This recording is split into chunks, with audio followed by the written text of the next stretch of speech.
మన Chiranjeevi vascular and multi speciality hospital దేశంలోనే best vascular and endovascular facilities and all multi speciality care.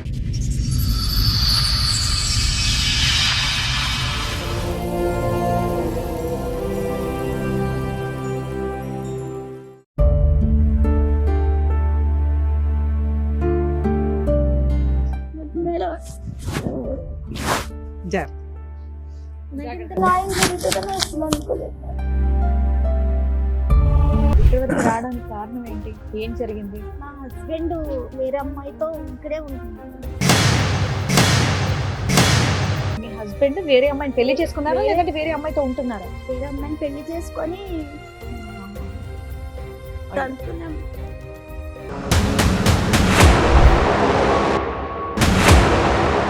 పెళ్లి ఎలా చేసుకున్నారు మీరిద్దరు? ఆ గుళ్ళో మ్యారేజ్ అయిన 1 year కి నేను ప్రెగ్నెంట్ అవ్వలేదని వాళ్ళ అమ్మ నేను అంటే పెళ్ళైన 2 years వరకు పాప లేరని నీకు ఇంకా పిల్లలు పుట్టారు వేరే పెళ్లి చేసేస్తాను ఈ సంవత్సరం చూసి 24 నుంచి 25 మధ్యలో అంటే మీకు ఏమైనా గొడవలైనాయి? కొట్టేవాడు నన్ను చాలా. నేను ప్రెగ్నెంట్ ఉన్నప్పుడు కూడా చాలా సార్లు కొట్టాడు. ఇప్పుడు సడన్ గా ఇంకో అమ్మాయి ఎంటర్ అవ్వడానికి కారణం ఏంటి? ఇన్స్టాగ్రామ్ నుంచి పరిచయం అయింది.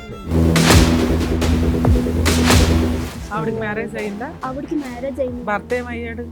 భర్త వదిలేసాడు. ఎందుకంటే తనకి విడాకులు అవ్వలేదు. ఫస్ట్ భర్తతో బాబు కూడా ఉన్నాడు.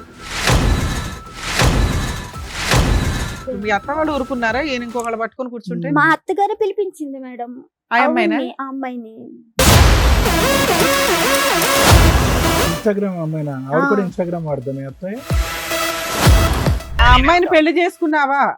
ఎవరిని? ఆ రెండో అమ్మాయిని చేసుకున్నా మేడం.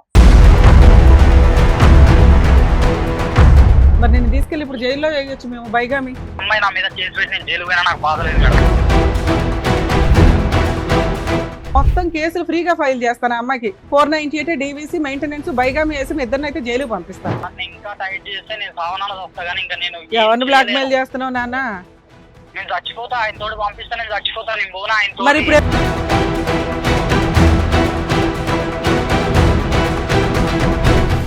మీ ఆయన కావాలా నీకు? నాకు వద్దు మేడం. నాకు ఇప్పుడు వద్దు మేడం. మా ఆయన నాకు వద్దు మేడం.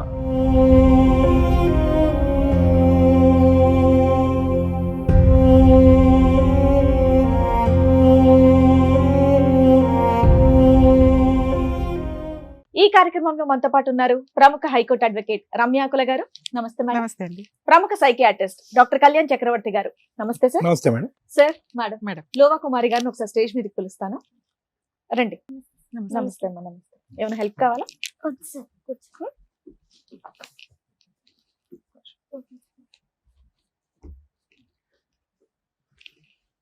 ఎక్కడి నుంచి వస్తున్నారండి? కాకినాడ జిల్లా కిర్లంపూడి మండలం రామచంద్రపురం నుంచి. అక్కడ నుంచి వచ్చారు. మీరు ఒకరే వచ్చారా? ఎవరైనా వచ్చారా మీతో? ఒక్కరినే వచ్చింది. ఒకరే వచ్చేసారు. కాకినాడ నుంచి ఇక్కడ దాకా ఎందుకు? హైదరాబాద్ దా కాకినాడవి నువ్వు ఒక్కదాని ఇలా వచ్చావా? ఎలా వచ్చావు? ఇక్కడ మా అత్తగారు మా హస్బెండ్ అందరు ఇక్కడే ఉన్నారా? ఓకే ఓకే నాన్న. ఎలా వచ్చామా? ఎలా వచ్చావు? ట్రైనా? బస్ ఎక్కువ వచ్చావా? ఒక్కదానివి? అంటే నాతో పాటు మా ఫ్రెండ్ వేరే వాళ్ళు వచ్చారు. సడన్ గా వచ్చేటప్పటికి సామర్లకోట తనకి ఫిట్స్ వచ్చింది. ఫిట్స్ రావడం వల్ల తను డ్రాప్ అయిపోయాడు. అబ్బాయి రాలేదు. ఇంకా బస్ బుక్ అవడం వల్ల నేను తప్పక రావాల్సి వచ్చింది. కాకినాడ నుంచి బస్ బుక్ చేసుకుని రాత్రి బయలుదేరి వచ్చావా? నైట్ బయలుదేరి మార్నింగ్ ఇక్కడికి వచ్చి మార్నింగ్ ఇక్కడ రాబోతుకి 6:30 అయింది మేడం. 6:30 నుంచి ఇప్పటిదాకా వెయిట్. ఇక్కడ వరకు ఇక్కడే ఉన్నాను. ఇదేంటమ్మా? చెప్పండి. పోలియో ఎఫెక్టెడా మీరు? పోలీని సార్. ఇది 2 కాళ్ళునా రైట్ లెగ్? మొత్తం బాడీ అంతా. ఆ. అమ్మ వాళ్ళు మొత్తం హాస్పిటల్స్ అన్ని చూపించగా మొత్తం అన్ని సెట్ అయినాయి. ఓన్లీ లెగ్ ఒకటే రైట్ లెగ్. Right leg. ఎంత ఉందమ్మా డిసేబిలిటీ నీకు? 90. 90%. మేడం. చెప్పండి అమ్మా. ఇక్కడ వరకు రావడానికి కారణం ఏంటి? ఏం జరిగింది? మా హస్బెండ్ వేరే అమ్మాయితో ఇక్కడే ఉంటున్నాడు మేడం. ఓకే. మీ హస్బెండ్ వేరే అమ్మాయిని పెళ్లి చేసుకున్నారా లేదంటే వేరే అమ్మాయితో ఉంటున్నారా? వేరే అమ్మాయిని పెళ్లి చేసుకొని తనతోనే ఉంటున్నాడు మేడం. ఇద్దరిని తనతో కూడా 2 పాపల్ని అంటే ఫస్ట్ పాప నెక్స్ట్ ఎవరో తెలీదు. ఓకే. ఫస్ట్ నాకు పాప. అప్పుడు మీకు పెళ్ళి ఎంత కాలం అవుతుంది?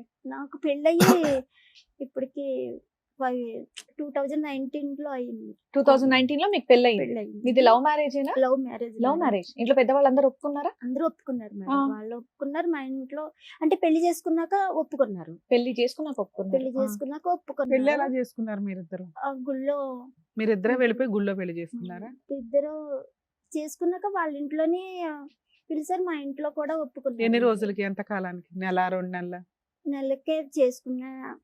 నో అబ్జెక్షన్ ఏం చెప్పలేదు మేడం. ఫస్ట్ అయితే వద్దని చెప్పారు. తన్ని చూసిన తర్వాత వద్దు, తను చూస్తే వేరేలాగా ఉన్నాడు, అతన్ని వద్దనడానికి కారణం ఏంటి? తను చూడబోతికి అంటే తను నిన్ను కరెక్ట్ అయిన వాడు కాదు, నిన్ను సరిగా చూసుకోలేరని చెప్పారు మా పేరెంట్స్. కానీ నేనే వినకుండా మీ ఇద్దరికి ఎలా పరిచయం? నేను ఇక్కడ జాబ్ చేసేదాన్ని మేడం. మీ వయసు ఎంతమ్మా? మీ వయసు నాది 33. అతనిది ఎంతమ్మా? తంది 34 ఉంటుంది. ఎప్పుడైంది మీ మ్యారేజ్ అయ్యి ఎంతకాలం అయింది? 19 అంటే ఇప్పుడు 25 ఒక 5-6 years. 5-6 years అయింది. అతనికి ఏమన్నా ఉందమ్మా డిసెబిలిటీ? లేదు సార్, నార్మల్ సార్. సో అన్ని ఉన్న అటువంటి వ్యక్తి నీ డిసెబిలిటీ, సారీ ఏమనుకోవద్దు, అవును నీ సరే. పరిస్థితి చూసుకోవడం ముందుకు వచ్చి పెళ్లి చేసుకున్నా. ముందుకు వచ్చి చేసుకున్నాడు. అవునా? తనే ఇష్టపడి చేసుకున్నాడు సార్. మ్యారేజ్ కి ముందు మీ లవ్ ఎన్ని సంవత్సరాలమ్మా? ఎన్ని సంవత్సరాలు అంటే ఒక 1 year ఉంటుంది. ఏం చూసి నమ్మావు అతన్ని? నిన్ను పెళ్లి చేసుకుంటాడని ఎందుకు అనుకున్నావు? అదే తప్పు అయింది నాకు. మీరు ఏం చేస్తూ ఉంటారు? మీరేం పని చేసేవాళ్ళు? నేను ఇక్కడ అమీర్పేటలో రిలయన్స్ కంపెనీలో చేసేదాన్ని మేడం. ఓకే. ఇది అప్పుడు టెలికాలింగ్ గా పెళ్ళైనప్పుడు చేసేదాన్ని. పెళ్ళైనప్పుడు అంతకు ముందు పెళ్లి కాకముందు అతను ఆటో నడిపేవారు. ఇప్పుడు కూడా నా ఆటోనే నడుపుతున్నారు మేడం. నీ డబ్బుల గురించి చేసుకున్నాడమ్మా? డబ్బుల గురించి కూడా ఏమీ లేదు మేడం. మరి ఏం లేదు చూసి చేసుకున్నాడు? మిమ్మల్ని జాలి పడ్డాడా? మీకు తోడుంటాను నీకు సార్. జాలి పడి చేసుకున్నాడు. మీకు పిల్లలు? ఒక పాప ఒక 4 years. ఇప్పుడు 4th year. మీరు కాకినాడ వాళ్ళు వాళ్ళు ఇక్కడే. ఇక్కడే. అంటే ఖమ్మం వాళ్ళది. Okay. ఖమ్మం అయితే వాళ్ళు మొత్తం మా అత్తగారు, మా ఆడబడుసులు అందరు ఇక్కడే ఉంటున్నారు. ఉప్పల్ గట్కేసర్ దగ్గర ఎంత- పెళ్ళైనప్పటి నుంచి బానే ఉన్నారా మీరు? బానే ఎంత- చూసుకున్నారా? బానే ఎంత కాలం వరకు బాగున్నారు? ఒక 4 years వరకు. 4 years వరకు బాగున్నారు. మరి తర్వాత ఏం డిస్టర్బెన్సెస్ జరిగాయని? అంటే నే మ్యారేజ్ అయిన 1 year కి నేను ప్రెగ్నెంట్ అవ్వలేదని వాళ్ళ అమ్మ మెయిన్. ఓకే. అంటే మీ పెళ్లి ఆవిడకి ఇష్టం లేదమ్మా? ఆవిడకి ఇష్టం ఉన్నా లేకపోయినా వాళ్ళ అబ్బాయి కోసం ఒప్పుకున్నారు. ఉందా? ఒప్పుకున్నారు. ఓకే. కానీ బానే ఉండేవారు అప్పట్లో. అంటే పెళ్ళైన వెంటనే 2 years వరకు పాప లేరని, నీకు ఇంకా పిల్లలు పుట్టారు, వేరే పెళ్లి చేసేస్తాను ఈ సంవత్సరం చూసి అని. ఎందుకమ్మా? వాళ్ళ అబ్బాయి బాగానే సంపాదిస్తాడా? లేదు మేడం, వచ్చేది మీ ఇద్దరికే సరిపోదు. సరిపోదు. మీరిద్దరు కొంచెం రూపాయి సంపాదించుకున్నాక అసలు పిల్లలకి అనొచ్చు. ఏమీ కంగారు లేదు లేదు ఇక్కడ. మేడం. ఆవిడ అంత కంగారు పడ్డానికి కారణం ఏంటి? ఏదో వారసుడు రకంగా నిన్ను కాదు. హింసించాలని. నివసించని వారసుడు. వారసుడు అంటే వాళ్ళ పెద్ద అబ్బాయికి 2 పాపలే. ఆ. నాకు అబ్బాయి మళ్ళీ గురించి చూసారు మేడం. కానీ నీకు పాప పుట్టేటప్పటికి డిసప్పాయింట్ అయ్యాడా? మరి అక్కడికి వెళ్ళి ఇతను వేరే కూడా- అమ్మాయిని చేసుకుని మరి అక్కడ కూడా 2 ఆడపిల్లలేగా, మళ్ళీ డిసప్పాయింట్. వారసుడు రావట్లేదు అతనికి. ఆవిడ మాట్లాడిన కాల్ రికార్డింగ్ కూడా ఉన్నది మేడం. వేరే వాళ్ళని అమ్మాయిని రప్పించడానికి ఇతను మాట్లాడినవి అన్ని కూడా ఉన్నాయి. సరే, మీ ఇద్దరి మధ్యన ఏమైనా గొడవలు ఉండేవా అమ్మ? చివరిలో 4 సంవత్సరాల వరకు బాగానే ఉన్నారు. 24 నుంచి 25 మధ్యలో అంటే మీకు ఏమైనా గొడవలు అయినాయి? గొడవలంటే అప్పుడప్పుడు ఇద్దరికి మామూలుగా అవేవి. ఇంట్లో అలాగా కొట్టేవాడు నన్ను. నేను ప్రెగ్నెంట్ ఉన్నప్పుడు కూడా చాలా సార్లు కొట్టాడు. ఆడవాళ్ళు అలవాట్లు ఏమైనా ఉన్నాయి అతనికి? వేరే మాట్లాడటం కానీ, ఫోన్లు కానీ? నేను ఈ దగ్గరుండగా అయితే వేరే వాళ్ళతో మాట్లాడడం గట్టి ఏమీ చేయలేదు అంటే సార్. మీరు విడిపోవడానికి రీజన్ అంత పెద్ద గొడవ ఏమైందని? ఏమీ లేదు మేడం. ఆ? అసలు నేను ప్రెగ్నెంట్ అయిన తర్వాత 5 months కి అమ్మ వాళ్ళ ఇంటికి వచ్చాను. అది కూడా తనే తీసుకొచ్చాడు. పెన్షన్ డబ్బులు కన్నీ తీసుకొచ్చాడు. పెన్షన్ డబ్బులు కన్నీ తీసుకొచ్చి ఇంకా మా బ్రదర్ అన్నాడు, ఇంకా అక్కడ చేసుకోలేదు కదా పని, ఇంకా ఇక్కడ ఉండొచ్చి నువ్వు కూడా ఉండని అంటే తను కూడా నాతో పాటే అమ్మ వాళ్ళ ఇంటి దగ్గరే ఉండిపోయాడు. పాప పుట్టి పాపకి బేబీకి పేరు పెట్టేంత వరకు కూడా నాతోనే ఉన్నాడు. ఇంటికన్నా వాళ్ళ ఇంటికి కూడా వెళ్ళలేదు అసలు. నాతోనే ఉన్నాడు. పాప పుట్టిన తర్వాత 1 month వాళ్ళ ఇంటికి వెళ్ళొచ్చాడు అంతే. వెళ్ళొచ్చిన తర్వాత అమ్మకి పాపకి డేట్ ఆఫ్ బర్త్ సర్టిఫికేట్ అది తీసుకొచ్చిన తర్వాత మళ్ళీ తీసుకొని వెళ్ళిపోతాను. 1 ఏది year వరకు పాపని తీసుకెళ్లిపోతా అన్నాడు? నన్ను తీసుకొని వెళ్ళిపోతాను. చిన్న- కాదమ్మా, వాళ్ళకి నీకు ప్రెగ్నెన్సీ రావడం చాలా ఇంపార్టెంట్. ప్రెగ్నెన్సీ టైంలో నిన్ను కొట్టడము, తిట్టడము, హింసించడం చాలా- కారణం ఏంటి? తన ఒక కోపం వస్తే అంత దారుణంగా కొట్టేస్తాడు. అంటే కోపం వచ్చినప్పుడు కొడతాడు కానీ పర్టికులర్ గా నిన్ను హింసించాలని కాదు. తాగుతాడా? ఎందుకు కోపాలు వస్తాయి ఆయనకి? ఉత్తనే అంటే తొందరగా కోపపడిపోతాడు. తాగే అంటే అలవాటు ఇప్పుడు మన ఇద్దరు ఏమైనా మాట్లాడుకున్నా తన గురించే మాట్లాడేసుకుంటున్నామని ఫీల్ అయిపోతాం. ఫీల్ అయిపోయి డిప్రెషన్ లోకి వెళ్ళిపోతాడు బాగా. డిప్రెషన్ కూడా మళ్ళీ దీనికి. సింగిల్ గా కూర్చొని బాగా ఆలోచించేస్తాడు, మరి తనకు తానే ఆలోచించేస్తాడు. అయ్యో. మంచోడేనమ్మా, అంటే నీకు మంచిగానే అనిపించాడు ఆ 3 years 4 years ఈ ఆలోచించటం, కోపం రావటం, తన గురించే మాట్లాడుతున్నారని అనుమానం పట్టడం తప్ప మిగతా విషయాల్లో కష్టపడటం, డబ్బులు తీసుకురావటం? కొంచెం పాప పర్వాలేదు సార్. స్కూల్లో పాప గురించి అయితే అసలు పాప పుట్టిన కాడి పాప ఎలాగుందన్న మాట ఇప్పుడు కూడా అడగలేదు సార్. ఇప్పుడు లేమ్మా, అప్పుడు నేను పాత ఈవిడ ప్రవేశించిన తర్వాత కాదు, అప్పుడు అంతకు కూడా ముందు ఎలా ఉన్నాడు పాపతో కానీ నీతో కానీ?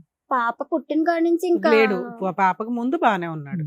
పాపకు ఉన్నంతలో అప్పుడప్పుడు గొడవలు తప్ప బానే ఉన్నాడు. ఇప్పుడు సడన్ గా ఇంకో అమ్మాయి ఎంటర్ అవ్వడానికి కారణం ఏంటి? కారణం ఏంటంటే నన్ను 5వ నెలకే తీసుకెళ్లిపోతానన్నాడు. Right. తీసుకెళ్లిపోతానంటే నేను హ్యాండిక్యాప్, అందులోనే ఆపరేషన్ సిజరింగ్ వల్ల నేను చేసుకోలేను కదా. ఎవరికి వాళ్ళే డివైడ్ అయి ఉంటారు, కలిసి కూడా ఉండరు. మా అత్త మామల వాళ్ళు సో ఎవరు పాపకి పని చేయడం కోసం మీ అమ్మ వాళ్ళు ఎవరో ఒకరు ఉండాలి, లేదా నువ్వు కొంతకాలం ఇక్కడ మీ ఇక్కడ పుట్టింట్లో రెస్ట్ తీసుకుందాం రెస్ట్ అనుకున్నావు. తీసుకోవాలని నేను అనుకుని 9 months కి వస్తానని చెప్పాను. Hmm. ఫస్ట్ అయితే ఒప్పుకున్నాడండి. Hmm. 1 year వరకు ఏంటో ఉండు 4 సార్. months నువ్వు వెళ్ళనందుకు ఇంకొక ఆవిడ తగులుకున్నాడా? అంతే మేడం. ఎప్పుడమ్మా ఈవిడతో ఎప్పుడు కనెక్ట్ అయింది? ఏ ఇయర్ లో? అంటే పాప 2001 లో 23 2022 లో 22 లో పుట్టింది. సో 21 22 నుంచే పరిచయం మొదలైంది. ఇన్స్టాగ్రామ్ నుంచి పరిచయం అయింట మేడం. ఆవిడకి మ్యారేజ్ అయిందా? ఆవిడకి మ్యారేజ్ అయింది భర్త మేడం. ఏమయ్యాడు? భర్త వదిలేసాడు అంటే మేడం. తనకి విడాకులు అవ్వలేదు. ఫస్ట్ భర్తతో బాబు కూడా ఉన్నాడు. మీ ఇప్పుడు ఆయనతో మళ్ళీ ఒక పిల్ల, మళ్ళీ ఇద్దరు ఆడపిల్లలు. ఇద్దరు పిల్లలు. మరి నెక్స్ట్ మొత్తం 3 పిల్లల్ని నిన్ను పోషించడు, నీ కూతుర్ని పోషించడు, కానీ అక్కడ 3 పిల్లల్ని ఆవిడని పోషిస్తున్నాడా? మమ్మల్ని అయితే ఆటోతోలే. ఆటోతోలే మేడం. మరి అది తెలిసిన తర్వాత మీరు వెళ్ళి అడగడం లాంటిది ఏం చేయలేదా? మీకు ఎప్పుడు తెలుసుకున్నారు అసలు? మీరు పుట్టింట్లో ఉన్నారు కదా, ఎలా తెలిసింది? ఎలా తెలిసిందంటే మా పెద్ద ఆడపడుచు వాళ్ళే చిన్న చిన్న గొడవలు వస్తే పెద్దగా చేసుకొని బయటికి చెప్పుకుంటారా? చెప్పుకుంటారు. మా 2 ఆడపడుచు నాకు ఫోన్ చేసి ఇలాగా వీళ్ళిద్దరికి గొడవ అవడం వల్ల మా ఆయన తను కొట్టడం వల్ల తను నాకు ఫోన్ చేసి చెప్పింది. ఏది ఏది మీ మీ ఆయన ఇంకో పెళ్లి ఆయన చేసుకున్నాడా? వాళ్ళ వదిన కొట్టాడా? వాళ్ళ అక్కని కొట్టాడు. వాళ్ళ అక్కని. ఆడపడుచు చెప్పిందట. ఆడపడుచు ఆహా. 2 ఆడపడుచు ఫోన్ చేసి ఇలాగా మా తమ్ముడు వేరే ఆవిడతో ఉంటున్నాడు, ప్రెగ్నెంట్ తో ఉంది. వేరే ఆవిడతో ఉండడం వేరు, వేరే ఆవిడని పెళ్లి చేసుకోవడం వేరు. వీళ్ళు పెళ్లి చేసుకున్నారా, సహజీవనమా? అది నాకు తెలియదు మేడం. పెళ్లి వేరే ఆవిడతో ఉంటున్నాడు, పిల్లని కూడా పిల్లని కన్నాడు అని చెప్పిందా? అవును. సరే 9 months అయిపోయినాక మళ్ళీ నువ్వు వెళ్తాను అని అంటావు కదా. వెళ్తానన్నాను మేడం. అప్పటికే బేబీ బర్త్డే వచ్చింది. అప్పుడు ఫోన్ చేస్తుంటే నాకు రంకులు కట్టాడు మేడం. రివర్స్ గా నాకు అంటే నువ్వు ఆల్రెడీ తన ఉన్నదే తప్పు- పుట్టింట్లో పాపం చూసుకుంటూ నీకు ఆ డేనే సరిపోతది. నీతో అక్రమ సంబంధాలు నీకు నాకు ఉన్నాయని వేరే ఎలా ఒక్కరి సంబంధాలు అంటే తన తప్పు బయట పడకూడదని నా తప్పుని చెప్పు తీసుకొని కొట్టాల్సింది. అదే. ఏంట్రా అంతేనమ్మా, బాగా? లేదంటే అంతకు ముందు కూడా నిన్ను అనుమానించే తత్వం ఉంది అతనికి? లేదు సార్. ఎక్కువ ఆలోచిస్తాడని అన్నావు కదా, ఏమైనా అనుమానాలు ఉన్నాయి అతనికి? అనుమానాలు అంటే అప్పట్లో ఏమి లేదు పెళ్లి సార్. తర్వాత కూడా మీరు పని చేశారా? ఫ్యాక్టరీకి వెళ్ళి వర్క్ లేదు చేశారు? Sir, మానిపించేశారు sir. మానిపించేసి అతను ఓన్లీ ఇంకా డ్రైవర్ ఉద్యోగం మీద డ్రైవర్. మీరు బతికారు. డ్రైవర్ అంటే నా పెన్షన్ వస్తుంది కదా మేడం. ఎంత వస్తుంది? అప్పట్లో అంటే 3000 వచ్చేది, ఇప్పుడు 6 వస్తుంది. ఇప్పుడు Okay. 6. పాపం చూసుకుంటూ ఉంటావు కదా అని నిన్ను ఇంకా- ఉంచాడు. ఆ, 4 సరే. నెలల్లో ఎంత బాగున్న హస్బెండ్ సడన్ గా నిన్ను రోడ్డు మీద పడేయడానికి రీజన్ ఏంటి నాన్న? అస్సలు క్యాచ్ అవట్లే పాయింట్. అసలు నాకు అర్థం కావట్లేదు మీరు మేడం. అడిగారా వెళ్ళి అంతా- ఏంటిది అని అడిగారా? వెళ్ళారా? అడిగితే నువ్వు రాలేదు నేను పిలిచినప్పుడు. ఏంటి ఆయన అంత సీరియస్ గా పిలిచినా మీరు రానన్నారా? అంటే అంటే- తన రీజన్ చెప్పిందిగా, పిల్లని చూసుకోవడం కష్టం కదా అంటే అని. నేను అక్కడ అమ్మ కానీ అది వాళ్ళు బాగా ఎవరు మీ అత్త వాళ్ళు ఊరుకున్నారా? ఈయన ఇంకొకళ్ళు పట్టుకొని కూర్చుంటే మా అత్తగారు పిలిపించింది మేడం. ఆ అమ్మాయినా? అవును, ఆ అమ్మాయిని ఇన్స్టాగ్రామ్ అమ్మాయినా? ఆవిడ కూడా ఆ. ఇన్స్టాగ్రామ్ వాడదాం మీ అత్తయ్య? ఇతను పరిచయం చేశాడు. మనోడ కావాలి అన్న ఇదిలో ఉంది కదా, ఇవి రానని వరకు పిలిచి ఆవిడ్ని చిచి, పిలిచి అట్లా అయినా ఆ కూడా పిల్లడు ఎవరు బాధ్యత ఆల్రెడీ నాదే. మగుళ్ళుడు ఉన్నాడు అక్కడ. తినొస్తే తిను రాదు ఇంక నీ లైఫ్ లోకి. నువ్వు ఎప్పుడు వస్తావు? మా అబ్బాయిని ఇప్పుడే పంపిస్తున్నాను, పొద్దు లేకపోతే నువ్వు వచ్చేవాలి. ఎందుకు నీ మీద అంత కక్ష మీ అత్తగారికి? నాకు ఏం తెలియదు మేడం. అంటే నువ్వేం అడిగావు వాళ్ళని? వెళ్ళి 4 పీకుంటావు కదా, ఏం మాట్లాడు? వాళ్ళు ఇంకేం మాట్లాడడానికి ఇంట్లో వద్దని చెప్పినప్పుడు నేను చేసుకున్నాను కదా మ్యారేజ్. మీ ఇంట్లో కాదు ఇంట్లో నాన్న, వాళ్ళ ఇంట్లో. నీకైతే హక్కు ఉంది కదా అత్తగారి దగ్గరను మీ ఆయన్ని నిలదీసే హక్కు అయితే నీకుంది. నువ్వు పెళ్ళయ్యాక అక్కడే కొడుకు కదా బుద్ధి ఉన్నావు. చెప్పకుండా నువ్వేంటి ఇంకో అమ్మాయిని తీసుకొచ్చి మీ అబ్బాయికి అంటగట్టావు అని. వెళ్ళాను మేడం, వెళ్ళి ఆ. అడిగితే నాకు సంబంధం అప్పటికి ఇప్పుడు ఈ రికార్డ్ చేసింది ఆ వాయిస్ నాకు తెలియదు మేడం, నాకు మీ సంబంధం అత్తగారి లేదు. పాత్ర ఉంది అనేది నీకు తెలియదు నాకు అప్పటికి. తెలియదు మేడం వెళ్ళేటప్పటికి. ఉమ్. నెక్స్ట్ తన ఇద్దరి మీద కేసు పెడతానన్నప్పుడు ఆ అమ్మాయిని కానీ బయటికి లాగితేనమ్మో అని ఆ అమ్మాయి ఆల్రెడీ ముందు రికార్డ్ చేసుకొని ఆ రికార్డింగ్ నాకు పంపించింది మేడం. ఓకే. నీ తరపున మాట్లాడటానికి నిలదీసే వాళ్ళు ఎవరు లేరమ్మా? సపోర్ట్ ఫ్రెండ్స్ గానీ, ఇప్పుడు బస్సులో నీతో పాటు సామాన్ల కోట వచ్చినటువంటి ఆ అబ్బాయి కూడా లేడా? ఉన్నారు సార్, ఆ, మరి- అంటే తను పీడ్స్ రావడం వల్ల రాలేదు సార్ ఓకే, వాళ్ళందరూ. అతను వదిలేసే. కానీ నీ సపోర్ట్ గా వాళ్ళు నిలదీసి మీ అత్తగారిని గానీ మీ ఆయన్ని గానీ ఆ వచ్చినటువంటి అమ్మాయిని గానీ గట్టిగా నిలదీసి అడిగే వాళ్ళు ఎవరు లేరా? లేరు సార్, నాకు అదే మీ అమ్మా నాన్న ఏం చేస్తున్నారు? నాన్న లేరు సార్, ఆ. లేరు మేడం, అమ్మ? అమ్మ ఒక్కరితే. మీ ఆ, తమ్ముడు ఒక్క అన్నయ్య కొడుకు ఉన్నారు కొడితే కదా. తమ్ముడు కొయిలుగూడని ఆటో మెకానిక్, తను కూడా వద్దని చెప్పినప్పుడు నువ్వు చేసుకున్నా నువ్వే పడని తను ఓకే, కూడా సరే ఇప్పుడు వాళ్ళందరికీ నీతో ఆ వచ్చిన కోపం ఫ్రెండ్ ఉంది. ఎవరు? అన్- రాబోయే ఫ్రెండ్ ఎవరో ఒక రాబో- అతను హెల్ప్ చేశాడు అన్నారు కదా, ఆయన ఎవరు? తను నేను కంప్యూటర్ నేర్చుకునేదాన్ని మేడం. ఉమ్. ఇంట్లో ఇంకా ఫ్యామిలీ ఒక బ్రదర్ కింద మా ఇంట్లో వాళ్ళందరికీ తెలుసు. Okay, okay. తను ఎక్కడ కూడా ఉంటాడు? చెప్పే అతను ఎక్కడ తీసుకొని ఉంటాడు? వచ్చాడు, మీరెవరూ రావట్లేదు కదా దానికి తోడు నేనన్నా వెళ్తున్నానని చెప్పి తీసుకొని వచ్చాడు. సంతోషం. సో బుక్ చేసుకునే టైంకి అబ్బాయికి ఆ ఫిట్స్ వచ్చింది, అబ్బాయికి అతను fits ఆగిపోయాడా? వచ్చాయి. కానీ ఇంతకీ ఇంట్లో చెప్పలేదు మేడం, తను రాలేదు ఫిట్స్ వచ్చిందని, అంటే వాళ్ళు వేరేగా అనుకుంటారని ఇంకా చెప్పలేదు మేడం. సరే, ఇప్పుడు ఏం కావాలని వచ్చారమ్మా? ఇప్పుడు ఏంటి పరిస్థితి? ఇప్పుడున్న నా- పరిస్థితి ఏంటి? అతను ఎక్కడున్నాడు హైదరాబాద్ లో? అనుజి కూడా సార్, అనుజి కూడా ఇల్లు తెలుసు కదా నాన్న, ఇంటి మీదకి వెళ్ళి కూర్చోవచ్చు కదా. అక్కడ ప్లేస్ చెప్పట్లేదు మేడం, ఎక్కడ ఉన్నారో కూడా మీ నాకు- ఆడపడుచు తెలుసు కదమ్మా, మీ వాళ్ళు ఎవరు ఆడపడుచుని పట్టుకో. మాట్లాడట్లేదు మేడం మీ నాకు. ఆడపడుచులు ఇల్లు తెలుసుగా, మీ ఆ, అత్తగారి ఇల్లు లేదు. తెలుసా? వాళ్ళు ప్లేసెస్ మారిపోయారు మీరు మొత్తానికి అందరూ. కాదమ్మా, ఇది 2022 విషయం కదా నువ్వు చెప్తున్నావు. 23 అనుకో, అప్పటి నుంచి ఎప్పటి మీరు పోలీస్ కంప్లైంట్ కూడా ఇవ్వలేదా? లేదు మేడం, అంటే ఎందుకు? తీసుకుని వెళ్తాను. 3 ఏళ్ళ నుంచి మీ పుట్టింట్లోనే ఉన్నారా మీరు? అవును మేడం, అంటే గట్టిగా వెళ్ళి కూర్చోద్దా? మొన్న తీసుకెళ్తాను అన్నాడు అటు. ఎప్పుడు అన్నాడు?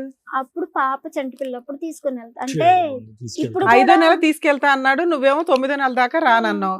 9 నెలలు అయ్యేలోపు ఆ 4 నెలలు నువ్వు రానందుకు ఎవరో ఒక అమ్మాయిని తగులుకున్నాడు, అక్కడ పిల్లల మీద పిల్లలకి అంటున్నాడు. అవునా? ఆ 1 ఇయర్ ఏం చేసావు? ఆవిడ ఇంకో పిల్లని కనాలంటే 1 ఇయర్ పడుతుంది కదమ్మా. నేను అడిగాను మేడం, మా వాళ్ళు అన్నారు తను వదిలించుకొని మా అక్కని తీసుకొని వెళ్ళి మేము తీసుకొచ్చి సేఫ్టీగా దేవెట్టే బాధ్యత మాది, తను వెళ్ళిపోయిందని మాకు ఫోన్ చేసి చెప్తే మేము తీసుకొచ్చి వదులుతామని చెప్పారు. సరే అని చెప్పి తను ప్రెగ్నెంట్ ఉన్నప్పుడు సరే అని చెప్పాడు మేడం. ఆవిడ వెళ్ళకపోతే నువ్వు వెళ్ళవా? నీ హక్కు కాదా? ఇంటికి వెళ్ళి ఆవిడని చుట్టుపట్టుకుని బయటికి 2 గెంటేస్తే ఇయర్స్ అయిపోయేదిగా. వదిలేసింది. కదమ్మా, నాకు అర్థం కావట్లేదు కుమారి. భయపడుతున్నావా, లేదంటే ధైర్యం లేక వెళ్ళి నిలదీయలేదా, లేదంటే ఎవరు సపోర్ట్ లేక వెళ్ళలేదా? అదే సార్, సపోర్ట్ ఏమో లేక. support లేక. మీ ఆయన కావాలా నీకు? నాకు వద్దు మేడం, నాకు ఇప్పుడు వద్దు మేడం, మా ఆయన నాకు వద్దు మేడం. మరి ఇక్కడికి ఎందుకు వచ్చావు నాన్న? నా పాపకి నాకు న్యాయం జరగాలంతే మేడం, నాకు పాపని చదివించుకోవాలి బాగా. పాప ఇప్పుడు ఎవరు చూసుకుంటున్నారా? మా అమ్మ అమ్మ చూసుకుంటుందా చూసుకుంటుంది. పాపని? అరే, వాడి ఫోన్ నెంబర్ ఉందమ్మా? ఉంది సార్, నెంబర్ ఎత్తాడా? నువ్వు చేస్తే ఎత్తుతాడా? ఎత్తుతున్నాడు సార్, ఎత్తితే ఏమంటాడు? ఏమంటాడు? నన్ను కూల్ చేస్తున్నాడు మేడం. కూల్ చేస్తున్నాడా? ఏమని కూల్ చేస్తున్నాడు? వినాలనుంది మాకు. నా మాట విను, వింటాం. నేను నిన్ను వదులుకొని అంటున్నాను కదా, ఏం నువ్వు చే- నాకు కావాలి. ఆ, ఏది 4 సంవత్సరాలు బట్టి ఇదే హరి కదా? ఇదే- మరి ఈ 4 ఏళ్ళ పిల్లకి ఏమైనా చూసాడా, ఏమైనా పంపించాడా? లేదు మేడం, మీరు అడిగారా? ఇప్పుడు అర్థమైంది ఈ అడిగాను అమ్మాయి మేడం. ఎందుకు యాక్షన్ తీసుకోవట్లేదు. ఎక్కడికక్కడ అలా చల్లనీళ్ళు పాలు నీళ్లు వేసి చల్లబరుస్తూ స్కూల్ అమ్మా, ఉంటాడు. నువ్వు చెప్పేది నిజమేనా? అమ్మ, ఇప్పుడు మీ ఆయనకి మేము ఫోన్ చేసామనుకో, మేడం మా ఆవిడకి అక్రమ సంబంధాలు, కాపురానికి రమ్మన్నా రాదు, విపరీతమైన అనుమానం, నాకు ఎవరు లేరు ఇక్కడ అని నాకు నా భార్య కావాలి అంటే మమ్మల్ని ఏం చేయమంటావు? మేడం మీరు వింటారు కదా మేడం, విన్నప్పుడు అందులో ఏంటి? ఎంత నిజమో మీకే కానీ తెలియదు. పెడతాం. ఓకే, ఒకవేళ ఎలా అంటే ఏంటి? నీకు వెళ్ళే ఉద్దేశం లేదా? నాకు అయినప్పుడు? లేదు మేడం, నాకు తనతో ఇంకా 2 పిల్లల్ని కన్న తర్వాత నేను అదే ఎలాగో నీకంటూ ఒక ఇది ఉంది కదా. నేను కానీ ఎలాగో నీ ఉండగలను. దగ్గర అట్లా ఏమైనా ఎవిడెన్స్లు ఉన్నాయా? ఒక కేసు వేయాలి అంటే, ఆయన కొమ్ములు దించాలి అంటే లీగల్ గా కొంత ఎవిడెన్స్ అయితే మన ఉండాలి కదా, ఆధారాలు మనం ఉన్నాయి లీగల్ గా మన దగ్గర, వెళ్ళాలంటే. ఫోటోలు కానీ ఏమన్నా ఫొటోస్ ఉన్నాయా? ఉన్నాయి మేడం, మేము ఇద్దరు ఏది? తీయించుకున్నాయి. మీ ఇద్దరు కాదు నాన్న, ఆవిడతో ఫోటోలు దిగినట్టు గానీ ఏమన్నా ఉన్నాయి? ఆవిడ ఫొటోస్ వాళ్ళతో పిల్లలు అవన్నీ ఉన్నాయి మేడం. నీ దగ్గర తెచ్చారా? ఇప్పుడు ఉన్నాయా? ఫస్ట్ భర్త పిల్లోడు మీ ఆయన ఆవిడ దిగిన ఫొటోస్ ఉన్నాయా? వాళ్ళిద్దరి ఫొటోస్ లేవు మరి మేడం. ఎలా నమ్మమంటారు? మీ ఆడపడి చెప్పింది నిజమో కాదు? ఒప్పుకుంటాడు మీ ఆయనతో ఇప్పుడు ఫోన్ చేసి అడిగితే? ఆ, నీ పక్కన ఎవరో లేడీస్ ఉన్నారంటే ఒప్పుకుంటాడా? మీకే వినిపిస్తుంది మీరే మేడం. మాట్లాడండి. వినిపించినాను. మీరే మాట్లాడండి. హలో హలో, చెప్పే. ఎక్కడున్నా? ఆ? ఎక్కడున్నావు? అమ్మ వాళ్ళ ఇంటికి ఉన్నా అని చెప్పు. ఇప్పుడు నన్ను ఏం చేయమని? ఏం చేయమనేది? రేపు పొద్దున్న నేను వస్తా అంటున్నా కదా, నువ్వు అక్క వాళ్ళ ఇంటికి వెళ్ళు. మరి దాన్ని ఏం చేస్తావు? ఎవరిని? ఈ ఇద్దరు పిల్లలు. చూడు, మన ఇద్దరం కూర్చొని మాట్లాడుకొని నీకు సెట్ కాలేదంటే అప్పుడు పోయి ఆఫీస్ లో కూర్చున్నావు, సరేనా? ఆహా, ఇప్పుడు క్లారిటీ నాకు మాట చెప్పేవనుకో, నేను ఉండాలా వెళ్ళాలని నేను డిసైడ్ అవుతాను. సరేనే, నువ్వు ఏం చేయాలనుకుంటున్నావు? ఒకసారి నీ అభిప్రాయం చెప్పి ఏం చేయాలనుకుంటున్నావు? ఇప్పుడు నెక్స్ట్ ఇద్దరు పిల్లల్ని కన్నావు కదా. సరేనే, నేను ఏమంటున్నా, నువ్వు ఏం చేద్దాం అనుకుంటున్నావు? నువ్వు ఒక సొల్యూషన్ ఇయ్యి, నేను చూసుకుంటా అంటన్నా. నేను ఆల్రెడీ చాలా సార్లు నీకు సొల్యూషన్ ఇచ్చాను, నా మాట పట్టించుకోలేదు కదా. ఇప్పుడు చెప్పు సరే, మరి. నా తప్పైంది. ఇంకేంది? నువ్వేం చేయమంటే అది చేస్తా. నువ్వు ఒక సొల్యూషన్ చెప్పు. సరే చెప్తా. దాన్ని వదిలేసి తన్నే చెప్పు. పిల్లల్ని తన్నే వదిలేసి మొత్తానికి ఆ, మా ఊరు వచ్చేవాలి. నేను ఆల్రెడీ పొద్దున సార్కి అదే చెప్పిన. ఈ మాట అంటుంది సార్, ఇట్లా అయితే ఎట్లా కుదిరిద్ది అని అన్న. మరి ఎట్లా కుదురుతుంది? మరి పొద్దున నేను సార్కి నేను అదే మాట చెప్పిన. సార్ ఈ మాట మాట్లాడుతుంది, వదిలేసి వచ్చి ఆడ పని చేయి, మేస్త్రి పని చేయాలి. నీ ఎందుకు చేస్తాం మేస్త్రి పని? నువ్వే నేను- సొల్యూషన్ చెప్పు. చెప్పు. అయితే నువ్వు చెప్పి ఏం చేయమంటావు? దీని తప్ప వేరేది ఇంకేమన్నా చెప్పు. నేను దాని దగ్గర పోను. ఓకే, దాని దగ్గర పోను. నువ్వు హాస్పిటల్లో ఏందన్నా టెస్టులు చేయించుకో. నువ్వు వచ్చిన తర్వాత పోను. మన ఇద్దరం కలిసి సపరేట్ గా రూమ్ తీసుకొని పాపం తెచ్చుకొని మనం హ్యాపీగా సాగిద్దాం, సరేనా? రోజు నీకు 1000 రూపీస్ నేను ఆటో పోయేసి రోజు 1000 రూపీస్ తెచ్చి నీ చేతిలో పెడతా. ఏంది? రోజు 1000 రూపాయలు తెచ్చి నీ చేతిలో పెడతా. సరే నాన్న, నీ పంచాయతీ చాలా బాగుంది. అడ్వకేట్ రమ్యాని మాట్లాడుతున్నాను, సుమన్ టీవీ నుంచి. చెప్పండి మేడం. ఇదే నువ్వు ఇచ్చిన జడ్జిమెంట్. నేను ఎవరితోనన్నా తిరుగుతాను, ఇద్దరు పిల్లల్ని కన్నాను, ఆవిడని వదిలేస్తాను అని అంటున్నావు. ఈ అమ్మాయి వచ్చిన దగ్గర నుంచి ఆ అమ్మాయిని వదిలేస్తావా? ఈ అమ్మాయి ఊరుకుంటుందా ఇద్దరు పిల్లల్ని కానీ? అసలు నేను అదే అడుగుతున్నా మేడం. నువ్వు ఒక సొల్యూషన్ చెప్పని నేను అదే అడుగుతున్నా. ఆ అమ్మాయి పెంట పెట్టింది నువ్వు, ఆ అమ్మాయి ఎందుకు సొల్యూషన్ చెప్తుంది? ఏం పేరు? తగిలించుకున్నది నువ్వు, ఇద్దరు పిల్లల్ని కంటావా? అసలు ఎందుకు ఈ అమ్మాయిని లవ్ చేసి పెళ్లి చేసుకున్నావు? అసలు నీ గురించి ఎంతో గొప్పగా మాట్లాడుకోవాలి, ఆ రకంగా మాట్లాడాలంటే. ఏమైంది నాన్న? 5th మంత్ డెలివరీ అయినాక రమ్మన్నావు. అమ్మాయి 9th మంత్ వస్తానంది. ఒక పిల్లని మేడం, ఒక చిన్న మాట నేను చెప్తా మేడం, చెప్పండి. వినండి. మేడం, నేను పోయినా 9th మంత్ పోయినా 10 కూడా పోయినా తీసుకురావడానికి. కాకపోతే వాళ్ళ ఊర్లో కూడా ఎంక్వైరీ చేయండి, ఇంటి పక్కన వాళ్ళని అడగండి, వీళ్ళు వచ్చిర్రా రాలేదా, అమ్మాయిని నువ్వు అప్పటికే అక్రమ సంబంధం పెట్టుకున్నావు కదా నాన్న. ఒకసారి అడగండి మేడం, నా తప్పు ఏం లేదు కాదు మేడం. కదా, నువ్వు వెళ్ళావు ఓకే. అప్పటికే అక్రమ సంబంధం పెట్టుకున్న వ్యక్తితో ఏ భార్య పిల్లని పట్టుకుని వస్తుందా నాన్న? ఏ నమ్మకంతో వస్తుంది? మేడం నీ అంతకు ముందు నాకు ఎలాంటి సంబంధాలు లేవు మేడం. ఎప్పటి నుంచి ఈ సంబంధం ఉంది ఈ అమ్మాయితో? ఈమె రాకముందు, ఈమె రాలేదు చూసినా, నేను పోయినా తీసుకురావడానికి వెళ్ళినా. వెళ్ళగానే రాలేదు. నువ్వు భార్యను బతులాడుకుంటావా? మీ ఇంట్లో వాళ్ళ కాదనుకుని అమ్మాయిని పెళ్లి చేసుకున్నావు. నీకు ఒక పాప పుట్టింది, నీ వారసురాలు ఉంది అక్కడ. వాళ్ళిద్దరిని రోడ్డు మీద పడేసి ఆవిడ రాను అన్నందుకు వేరే ఆవిడతో పిల్లల్ని కనుకుంటూ కూర్చుంటావా? మేడం, ఈ రోజు వాళ్ళ ఊళ్ళు ఎందుకు రాలేదు అడగండి మేడం ఒకసారి. వాళ్ళోళ్ళు వస్తారులే నాన్న, వాళ్ళకి నువ్వు ఇష్టం లేదు రాలేదు, అనవసరం. అది అనవసరం. 5 ఏళ్ళు కాపురం అయిపోయింది కదా నేను 10 సార్లు తిరిగినా, తీసుకెళ్ళడానికి నేను 10 సార్లు పోయినా. నాన్న. పెళ్ళప్పుడు కూడా నిన్ను ఎవరు యాక్సెప్ట్ చేయలా, పెళ్లి కూడా యాక్సెప్ట్ చేయలా. అయినా అమ్మాయిని బస్సులు అడుగుని పెళ్లి చేసుకున్నావా లేదా? జీవితకాలం బాగా చూసుకుంటానని 5 ఏళ్ళకే మోసు తీరిపోయింది అమ్మాయి మీద. మేడం, మీరు నా గురించి తప్పుగా ఆలోచిస్తారు కానీ సూపర్ నాన్న. సరే నువ్వు చెప్పమ్మా, నువ్వు ఇక్కడ జడ్జిమెంట్ చెప్దు కరెక్ట్ గా ఎలా ఆలోచించాలో నేర్చుకుంటా. నువ్వనే సుత్తి పంచాయతీలు ఇక్కడ ఎవరో చేయరు. ఒకటి, ఆ అమ్మాయిని వదిలేసుకొని నువ్వు వచ్చి ఆవిడ దగ్గర ఉండి ఒక 5 సంవత్సరాలు చూస్తే అమ్మాయి ఆలోచిస్తుంది. నువ్వు తోలేదు ఆటో, ఎక్కడైనా తోలొచ్చు నిజంగా భార్య పిల్లలు కావాలనుకుంటే. అసలు ఆ అమ్మాయిని వదులుకోవడం కుదురుతుందా? 2 పిల్లల్ని కన్నా అమ్మాయి, ఆ అమ్మాయితో మేము ఇప్పుడు మాట్లాడతాం. ఆ అమ్మాయి నిన్ను వదిలేస్తుందా? అయ్యయ్యో నీ భార్య దగ్గరికి వెళ్ళు, పర్వాలేదు నేను దులిపేసుకుంటాను అంటదా అమ్మాయి? పెళ్లి చేసుకున్నారు మేడం, మీరు పెద్దోళ్ళు ఎన్నో చేసి ఉంటూ సార్ నాకు తెలియదు సార్, నేను తప్పు చేసిన. అమ్మాయిని పెళ్లి చేసుకున్నావా? చెప్పండి మేడం, మీరు చెప్పిన దాని ఆ అమ్మాయిని పెళ్లి చేసుకున్నావా? ఎవరిని? ఆ రెండో అమ్మాయిని చేసుకున్నా మేడం. పెళ్లి చేసుకుని 2 పిల్లల్ని కన్నా. వాళ్ళ ఆయన ఏమయ్యాడు? వాళ్ళకి డైవర్స్ అవ్వలేదు అటగా? అయిపోయినా మేడం. వాళ్ళకి డైవర్స్ అయినా, మరి నీకు అవ్వలేదుగా? మరి నేను తీసుకెళ్ళి ఇప్పుడు జైల్లో వేయొచ్చు మేము, బైగామి. నేను చెప్పిన మేడం ఆ మాట, ఈ అమ్మాయి చెప్పిన. నేను వేరే అమ్మాయి, నాకు ఇక్కడ చూసుకునేటోళ్ళు ఎవరు లేరు, నన్ను పట్టించుకునేటోళ్ళు ఎవరు లేరు. మీ అమ్మాయి చేస్తుంది గురించే మా ఫ్యామిలీని తీసుకొని 1కి 10 సార్లు పోయినా రామ్మ అని చెప్పేసి. నాన్న, రాకపోతే కోర్టులో కేసు వేసుకొని, ఒక్క నిమిషం నాన్న, రాకపోతే కోర్టులో కేసు వేసుకొని డైవర్స్ వచ్చినాక పెళ్లి చేసుకోవాలి. ఆ అమ్మాయి రాదు అనగానే నువ్వు చట్టాన్ని నీ చేతిలో తీసేసుకుంటావా? ఇంకెందుకమ్మా ఈ లా అండ్ ఆర్డర్ అంతా? నేను చచ్చిపోతా, ఆయన తోడు పంపిస్తా, నేను చచ్చిపోతా, నేను పోనా ఆయన మరి ఇప్పుడు ఎందుకు ఈ సోప్ మాటలు మాట్లాడుతున్నావు? ఆ పిల్లకి ఆ అమ్మాయికి ఏమి న్యాయం చేస్తావు చెప్పు? మ్యూచువల్ డైవర్స్ ఇప్పిస్తాం మేము.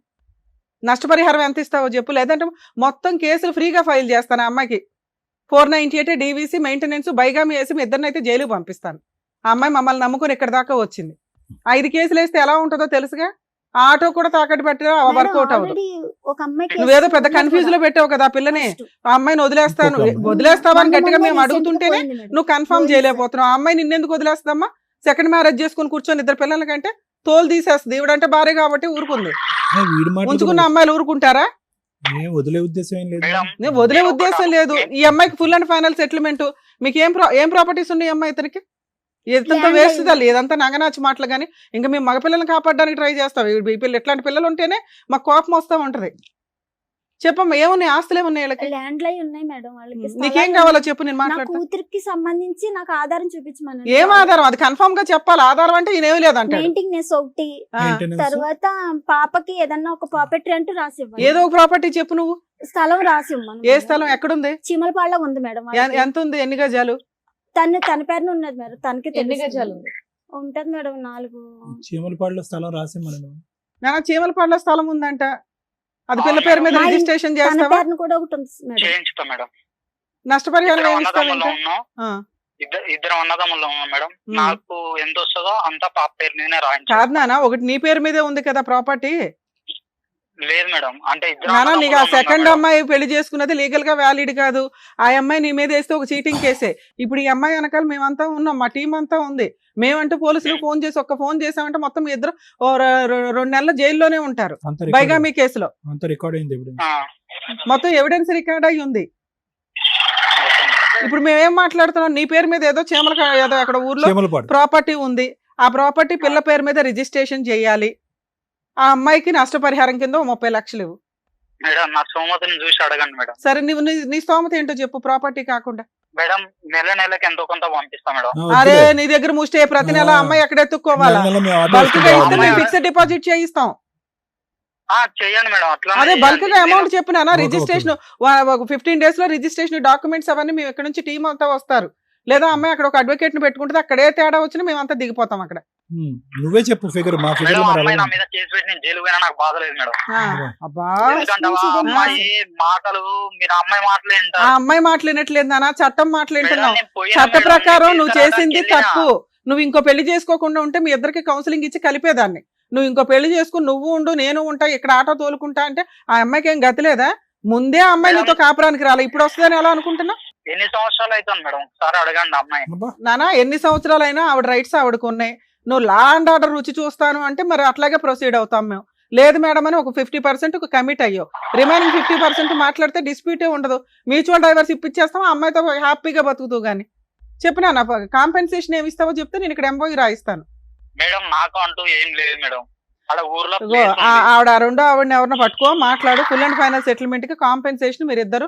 నేను 30 అంటున్నాను, నువ్వేమంటావో చెప్తే నేను ఇప్పుడు రికార్డ్ చేసి పంపిస్తానని. నీకు ఏ ప్రాబ్లమ్ ఉండదు. లీగల్ గా ఆవిడ చిన్న అడ్వకేట్ ని పెట్టుకుని మ్యూచువల్ డైవర్స్ మేము ఇక్కడ నుంచి గైడెన్స్ ఇచ్చి చేయిస్తాం కేసు. నీకు అడ్వకేట్ ఖర్చులు కూడా ఉండవు. చెప్పినానా? రిజిస్ట్రేషన్ ఎక్స్పెన్సెస్ అయితే నువ్వే పెట్టుకోవాలి. పాప మైనర్ కాబట్టి పాప పేరు మీద నుంచి రిజిస్ట్రేషన్ మేజర్ అయ్యేదాకా తల్లి గార్డియన్ గా ఉంటది. నష్టపరిహారంగా క్యాష్ ఎంత ఇస్తావో చెప్తే నేను ఇక్కడ ఫైనలైజ్ చేసేస్తాను. ఇప్పుడు ఇంత బంపర్ ఆఫర్ నీకు ఎక్కడా దొరకదు ఏ పోలీస్ స్టేషన్కి వెళ్ళినా. ఒక ఫిగర్ చెప్పాయి తమ్ముడు. ఆ అమ్మాయికి కూడా ప్రాబ్లం ఇది అవుతుంది కదా. ఆ రెండో ఆవిడ హ్యాపీగా కాలు ఎగరేసుకుని తిరగొచ్చు. మీరిద్దరు అన్యోన్యమైన భార్య భర్తల్లాగా. ఒక్క పిల్లని పోషించలేకపోతున్నావు, మెయింటెనెన్స్ ఇచ్చుకోలేవు. 4 ఏళ్ల నుంచి పిల్ల ఎలా బతుకుతుందో తెలియదు. అమ్మాయి అంటే తప్పు చేసింది, పోనీ పిల్ల ఏం చేసింది నాన్న? ఇంకో 2 పిల్లలు కన్నావా? అంత డబ్బు ఎక్కడుంది? జనాభా తక్కువైపోయారా ఇండియాలో? సరే నీకు వచ్చింది చెప్పు నాన్న. మిగతాది ఒకటి కమిట్ అయ్యో బానే ఉంది, అదొక్కడితోటి అయిపోదు కదా. అది పిల్ల జీవితకాలం చదువుకోవాలా, పెళ్లి చేసుకోవాలా, ఇవన్నీ ఉంటాయి. మరి ఈ అమ్మాయి నిన్ను నమ్ముకొని వచ్చినందుకు ఈ అమ్మాయికి ఏమి ఇస్తావు? అమ్మ నువ్వు వద్దు నాన్న. మ్యూచువల్ అయినాక నువ్వు వాళ్ళ వైపు కూడా చూసే అర్హత నీకు లేదు. పిల్ల పెద్దదయ్యి నాన్న ఎక్కడున్నాడని ఎత్తుక్కొని వస్తే వస్తుందేమో కానీ పాప కస్టడీ ఆవిడే చూసుకుంటది, చదువు ఆవిడే చూసుకుంటది, పెళ్లి ఆవిడే చేసుకుంటది. నువ్వు క్యాష్ ఏమి ఇస్తావో చెప్పు, ప్రాపర్టీ కాకుండా. అరే ఏదో ఒక ఫిగర్ చెప్పినానా, ఏదో ఫిగర్ చెప్తే బార్గెనింగ్ మాట్లాడొచ్చు. మీకు తెలియదు ఏముంది మేడం, మాకెలా తెలుసు సీక్రెట్ గా బోల్ మాకేమీ చేసేసావు తెలియదు మాకెక్కడ తెలుస్తుంది మీకు తెలవదు ఏదో లైట్ వెలికేస్తుంది ఏది నేను ఫలానా అమ్మాయిని 2 పిల్లలకి అంటాను నువ్వు గాలి తిరుగుగానే లేదు మేడం రాను అని అన్నది. నేను ఫోన్ ఏ, అవన్నీ అనవసరం. ఇది కరెక్టా? రాను అంటే ఒక పిల్ల గొంతు కోసేసావు తెలుసా నువ్వు. రాను అంటే బతును ఆడుకోవాలా, ఓపిక పట్టాలా, చట్ట ప్రకారం కేసు వేసుకోవాలా. మేడం మేము బతిలాడుకున్నా. సరే నాన్న, ఇప్పుడు ఇంత పంచాయతీ అవన్నీ మేము వద్దు. పెట్టలేవు. ఇంకా 3 మంది ఉన్నారు వెయిట్ చేస్తూ ఎపిసోడ్లు ఉన్నాయి. మేము అర్ధరాత్రి దాకా జరిగిద్ది ఇప్పుడు. మరి మీ ఇంటికి రావాలంటే కష్టం మళ్ళీ ఇప్పుడు. లేదు రేపు మార్నింగ్ 2 మేడం అంటే మళ్ళీ అదో పంచాయతీ. అందరం టీం వస్తాం. మీ అమ్మ మీ వాళ్ళు అంత ఏదో దగ్గరుండే అమ్మాయిని అంటకెట్టింది అంటగా. మీ అమ్మ ముందు జైలుకి వెళ్తుంది మీ ఇద్దరితో పాటు. వాళ్ళదేం లేదు మేడం తప్పు. లేదంటే సరిపోతాయి కానీ ఫోన్లే బాగానే నేను ఎత్తి మీద వేసుకుంటున్నావు కానీ ఇప్పుడు అమౌంట్ ఏదైనా చెప్పు ఫిగర్, దాన్ని బట్టి అమ్మాయికి కౌన్సిలింగ్ ఇస్తాం మేము. ఒప్పుకోనా? నేనైతే సంవత్సరానికైనా నెలకైనా మీరు ఎంత ఇస్తారో నేను అంత ఇచ్చుకుంటా, అంతేగాని ఇప్పుడు సడన్ గా సరే సంవత్సరానికి ఇవ్వు, దాంట్లో బాండ్ పేపర్ లో రాస్తావు నాన్న. మ్యూచువల్ డైవర్స్ లో ఆ కండిషన్ వస్తుంది. 30 lakhs రాయన అయితే మరి అదే నువ్వు ఒక ఫిగర్ చెప్పు. నేను నీ వైపు కూడా మాట్లాడుతున్నాను కదమ్మా. మేడం ఒక్కసారి ఆలోచించండి, నేను ఒక ఆటో నడుపుకునేటోని, నేను ఉన్నోని కాదు, కిరాయిలో. మరి 3 పిల్లల్ని ఎందుకు అన్నావు నాన్న? మనకు వచ్చే తాహతో పిల్లల్ని బాగా చదివించాలంటే ఒకళ్ళు చాలు. ఓకే మేడం, నేను తెలిసి తెలియక సరే తప్పు చేసిన. నాది ఏజ్ కూడా అంత పెద్దదేం కాదు, నా ఏజ్ కూడా అంత పెద్దదేం కాదు. నన్ను మైనర్. సరే నాన్న నువ్వు విషయం చెప్పు, ఎంత అమౌంట్ రాయమంటావు చెప్పు. సంవత్సరానికి ఒకసారి రాస్తే ఇన్స్టాల్మెంట్ మీద ఇస్తాడు. 6 months టైం ఇస్తాము, ఎంత రాయమంటావు చెప్పు. 20 lakhs రాయనా? మేడం అరే మరి నీ నోట్ ఏమిటి ఏదో ఒకటి రావాలి కదమ్మా. సరే మేడం, సంవత్సరానికి 1 లక్ష రూపాయలు లెక్క ఇస్తాం మేడం. ఎన్ని సంవత్సరాలకి? ఎన్ని సంవత్సరాలకి పెట్టండి, ఒక 10 సంవత్సరాలు పెట్టుకోండి. 10 lakhs ఇస్తానంటున్నావు 10 సంవత్సరాలకి. ఇన్స్టాల్మెంట్ అక్కడ బోర్ కొట్టుకుని మళ్ళీ ఇవన్నీ గోకడానిక వచ్చి? లేదు మేడం అమ్మమ్మ వద్దమ్మా, ఈ అబ్బాయితో వర్కౌట్ అవ్వదు. కానీ ప్రాపర్టీ రాస్తాడు మాక్సిమం 10 lakhs 6 months లో ఇచ్చాడు. నువ్వు యాక్చువల్గా 15 వరకు రాసుకోవచ్చు. సరే 10 years 10 lakhs అనుకుంటా. 6 months లో 10 lakhs ఇస్తే ఫుల్ అండ్ ఫైనల్ సెటిల్మెంట్కి వెళ్ళండి. నేను ఇప్పుడు MOU రాస్తాను. లేదు అబ్బాయి నేను ఇవ్వలేనండి, నేను ఇయర్లీ 1 lakh ఇస్తానంటే మాత్రం వర్కౌట్ అవ్వదు. ఏం పేరమ్మా మీ ఆయన పేరు? కృష్ణ. ఇయర్లీ 1 లక్ష అనే దుకాణం అయితే లేదు నాన్న. ఆ అమ్మాయికి 10 lakhs అని నేను ఏమైనా కౌన్సిలింగ్ ఇచ్చి ఒప్పిస్తాను. 10 lakhs full and final settlement, ఆ ప్రాపర్టీ ఇవన్నీ కూడా 6 months లో క్లియర్ అయిపోవాలి. తాకట్టు పెట్టుకో, తల తాకట్టు పెట్టుకొని తెచ్చుకో. సరే ఎవరిని బ్లాక్ మెయిల్ చేస్తున్నావు నాన్న? పోన్లే అమ్మాయి నాన్న, నీకు ఫేవర్ గా చేయగలిగినంత మేము ట్రై చేసాం. వర్కౌట్ అయితే ఇప్పుడు ఈ ప్రపోజల్ తోటి పెద్ద మనిషి. అరే మరి నువ్వేం చెప్పట్లేదు కదా. సంవత్సరానికి 1 లక్ష ఇస్తానంటే ఆ పిల్ల అలా బతికిద్దామా? ప్రతి సంవత్సరం నీ కోసం వెయిట్ చేస్తుందా? మ్యూచువల్ డైవర్స్ అంటే అలా ఉండదమ్మా. మీరు కూడా ఎవరైనా మాట్లాడండి, తెలుస్తుంది ఈ అమ్మాయికి లీగల్ గా ఎన్ని రైట్స్ ఉన్నాయి ఏంటి అని. సూసైడ్ చేసుకునే బ్యాచా? సూసైడ్ చేసుకుంటామంటే ఇదే బ్లాక్ మెయిలింగ్ కదమ్మా. పాప స్కూల్ ఫీజు కి సంవత్సరానికి 10,000 అంటే కిడ్నీ అమ్ముకుని ఇవ్వాలని అన్నాడంట. ఏ బాబు, పాప స్కూల్ ఫీజు సంవత్సరానికి 10,000 అంటే కిడ్నీ అమ్ముకొని ఇవ్వాలా అన్నావా? నేను అనలే మేడం ఆ మాట. ఇప్పటిదాకా పద్ధతిగానే మాట్లాడావు కదా, నీ లోపల ఎంత క్రూయాలిటీ ఉందా? లేదు మేడం, నేను ఆ మాట అనలేదు మేడం. నానా మేమైతే ఫుల్ అండ్ ఫైనల్ సెటిల్మెంట్ కి ఆ ప్రాపర్టీ పిల్ల పేరు మీద రిజిస్ట్రేషన్ ఎక్స్పెన్సెస్ నీవి మాట్లాడాలంటే చాలా ఉన్నాయి. వద్దులే నాన్న, నీ కష్టం నీకుంది కాబట్టి నీకు ఇక్కడ ప్రాబ్లం క్లియర్ చేస్తున్నాం మేము. ఇక్కడ ఏం 1 side మాట్లాడం, మీరున్నా లేకపోయినా ఆపోజిట్ ఎట్లా అనేది కూడా మేము ఎస్టిమేట్ చేసి అమ్మాయితో ఇప్పటిదాకా మాట్లాడాం. అందుకే ఇది వర్కౌట్ అయ్యే కేసు కాదు. ఫుల్ అండ్ ఫైనల్ సెటిల్మెంట్ కి వెళ్ళడం బెటర్. మేడం పెళ్లి చేసుకుంది, ఇప్పుడు పెన్షన్ కానీ పోయిద్ది.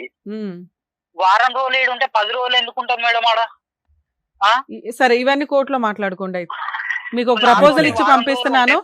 ఒక్క నిమిషం నాన్న, వాళ్ళ అడ్వకేట్ మీతో మాట్లాడతారు. 10 lakhs full and final settlement, property అయితే నీకు ప్రాబ్లం క్లియర్. ఇంకేదైనా అటు ఇటు బార్గెనింగ్ ఉంటే తర్వాత చూసుకోండి. ఆ ప్రాపర్టీ ఏదో రిజిస్ట్రేషన్ చేయించి ఇందాక నువ్వు అన్నట్లుగా ఇయర్లీ 1 లక్ష రూపాయలు చొప్పున 10 years కి రాసుకోండి. ఇక్కడ MOU రాసి పంపిస్తాము. మ్యూచువల్ డైవర్స్ రిజిస్ట్రేషన్ నువ్వే చూసుకోనా. నెక్స్ట్ కాదు, అందుకే నాన్న నీ వైపు కూడా నేను మాట్లాడా అమ్మాయికి కౌన్సిలింగ్. ఒక్క నిమిషం నాన్న, నీ వైపు కూడా మాట్లాడే అమ్మాయికి కౌన్సిలింగ్ ఇచ్చా. ఆ అమ్మాయి ఇప్పుడు నేను చెప్పిన దానికి ఒక్క నిమిషం నాన్న, నువ్వు మాట్లాడే విధానంలోనే కాకపోతే నువ్వు ఒక తప్పు చేసేసావు, లేకపోతే నీ వాయిస్ నీ వైపు నుంచి అదే పెద్ద క్రైమ్ రా బాబు. నీకు అర్థం కావట్లేదు. మీ ఇద్దరికి పేడా వదిలిస్తున్నాం ఒకళ్ళకొకళ్ళకి. ఓకే, ఇంకా నువ్వు ఫ్రీ అయిపోదు గానీ సరేనా? ఈ సెటిల్మెంట్ ఓకేగా నీకు? నీ ప్రాపర్టీ ఏదైతే ఉందో పాప పేరు మీద రిజిస్ట్రేషన్, ఒక అడ్వకేట్ ని కలిసి మ్యూచువల్ డైవర్స్ పిటిషన్ ఫైల్ చేయండి. మ్యూచువల్ డైవర్స్ ఆర్డర్ లోపు పాపకి రిజిస్ట్రేషన్ డాక్యుమెంట్స్, లింక్ డాక్యుమెంట్లు ఇచ్చేయండి. నెక్స్ట్ అంటే ఏ రోజైతే మీరు డైవర్స్ పిటిషన్ ఈ వీక్ లో వేసేయడానికే చూడండి అమ్మా. మీరు ఒక అడ్వకేట్ లేదా తన్నన్న ఈ ఇయర్ నుంచి అంటే నెక్స్ట్ ఇయర్ నుంచి మీరు 1 lakh ఇస్తూ ఉంటారు అంతేగా? నెక్స్ట్ ఇయర్ నుంచి ఇస్తావా? సరే, మ్యూచువల్ డైవర్స్ వేసుకుంటే తల్లి, ప్రాపర్టీ ఏమో మ్యూచువల్ డైవర్స్ ఆర్డర్ అయ్యేలోపు ఇస్తాడు. నెక్స్ట్ ఇయర్ నుంచి అంటే ఇయర్ మీరు ఫైలింగ్ చేసిన కానీ నుంచి ఎవ్రీ ఇయర్ ఆ మంత్ లో మీకు 1 lakh అకౌంట్ లో డిపాజిట్ చేస్తాడు. ఇంకా అతని మీద కానీ అతని సెకండ్ వైఫ్ మీద కానీ వెళ్ళడానికి మీకు రైట్స్ మ్యూచువల్ డైవర్స్ ఇచ్చినాక. పాపకి సంబంధించి పూర్తిగా ఇంకా నువ్వే చూసుకోవాలి. ఓకే కదా?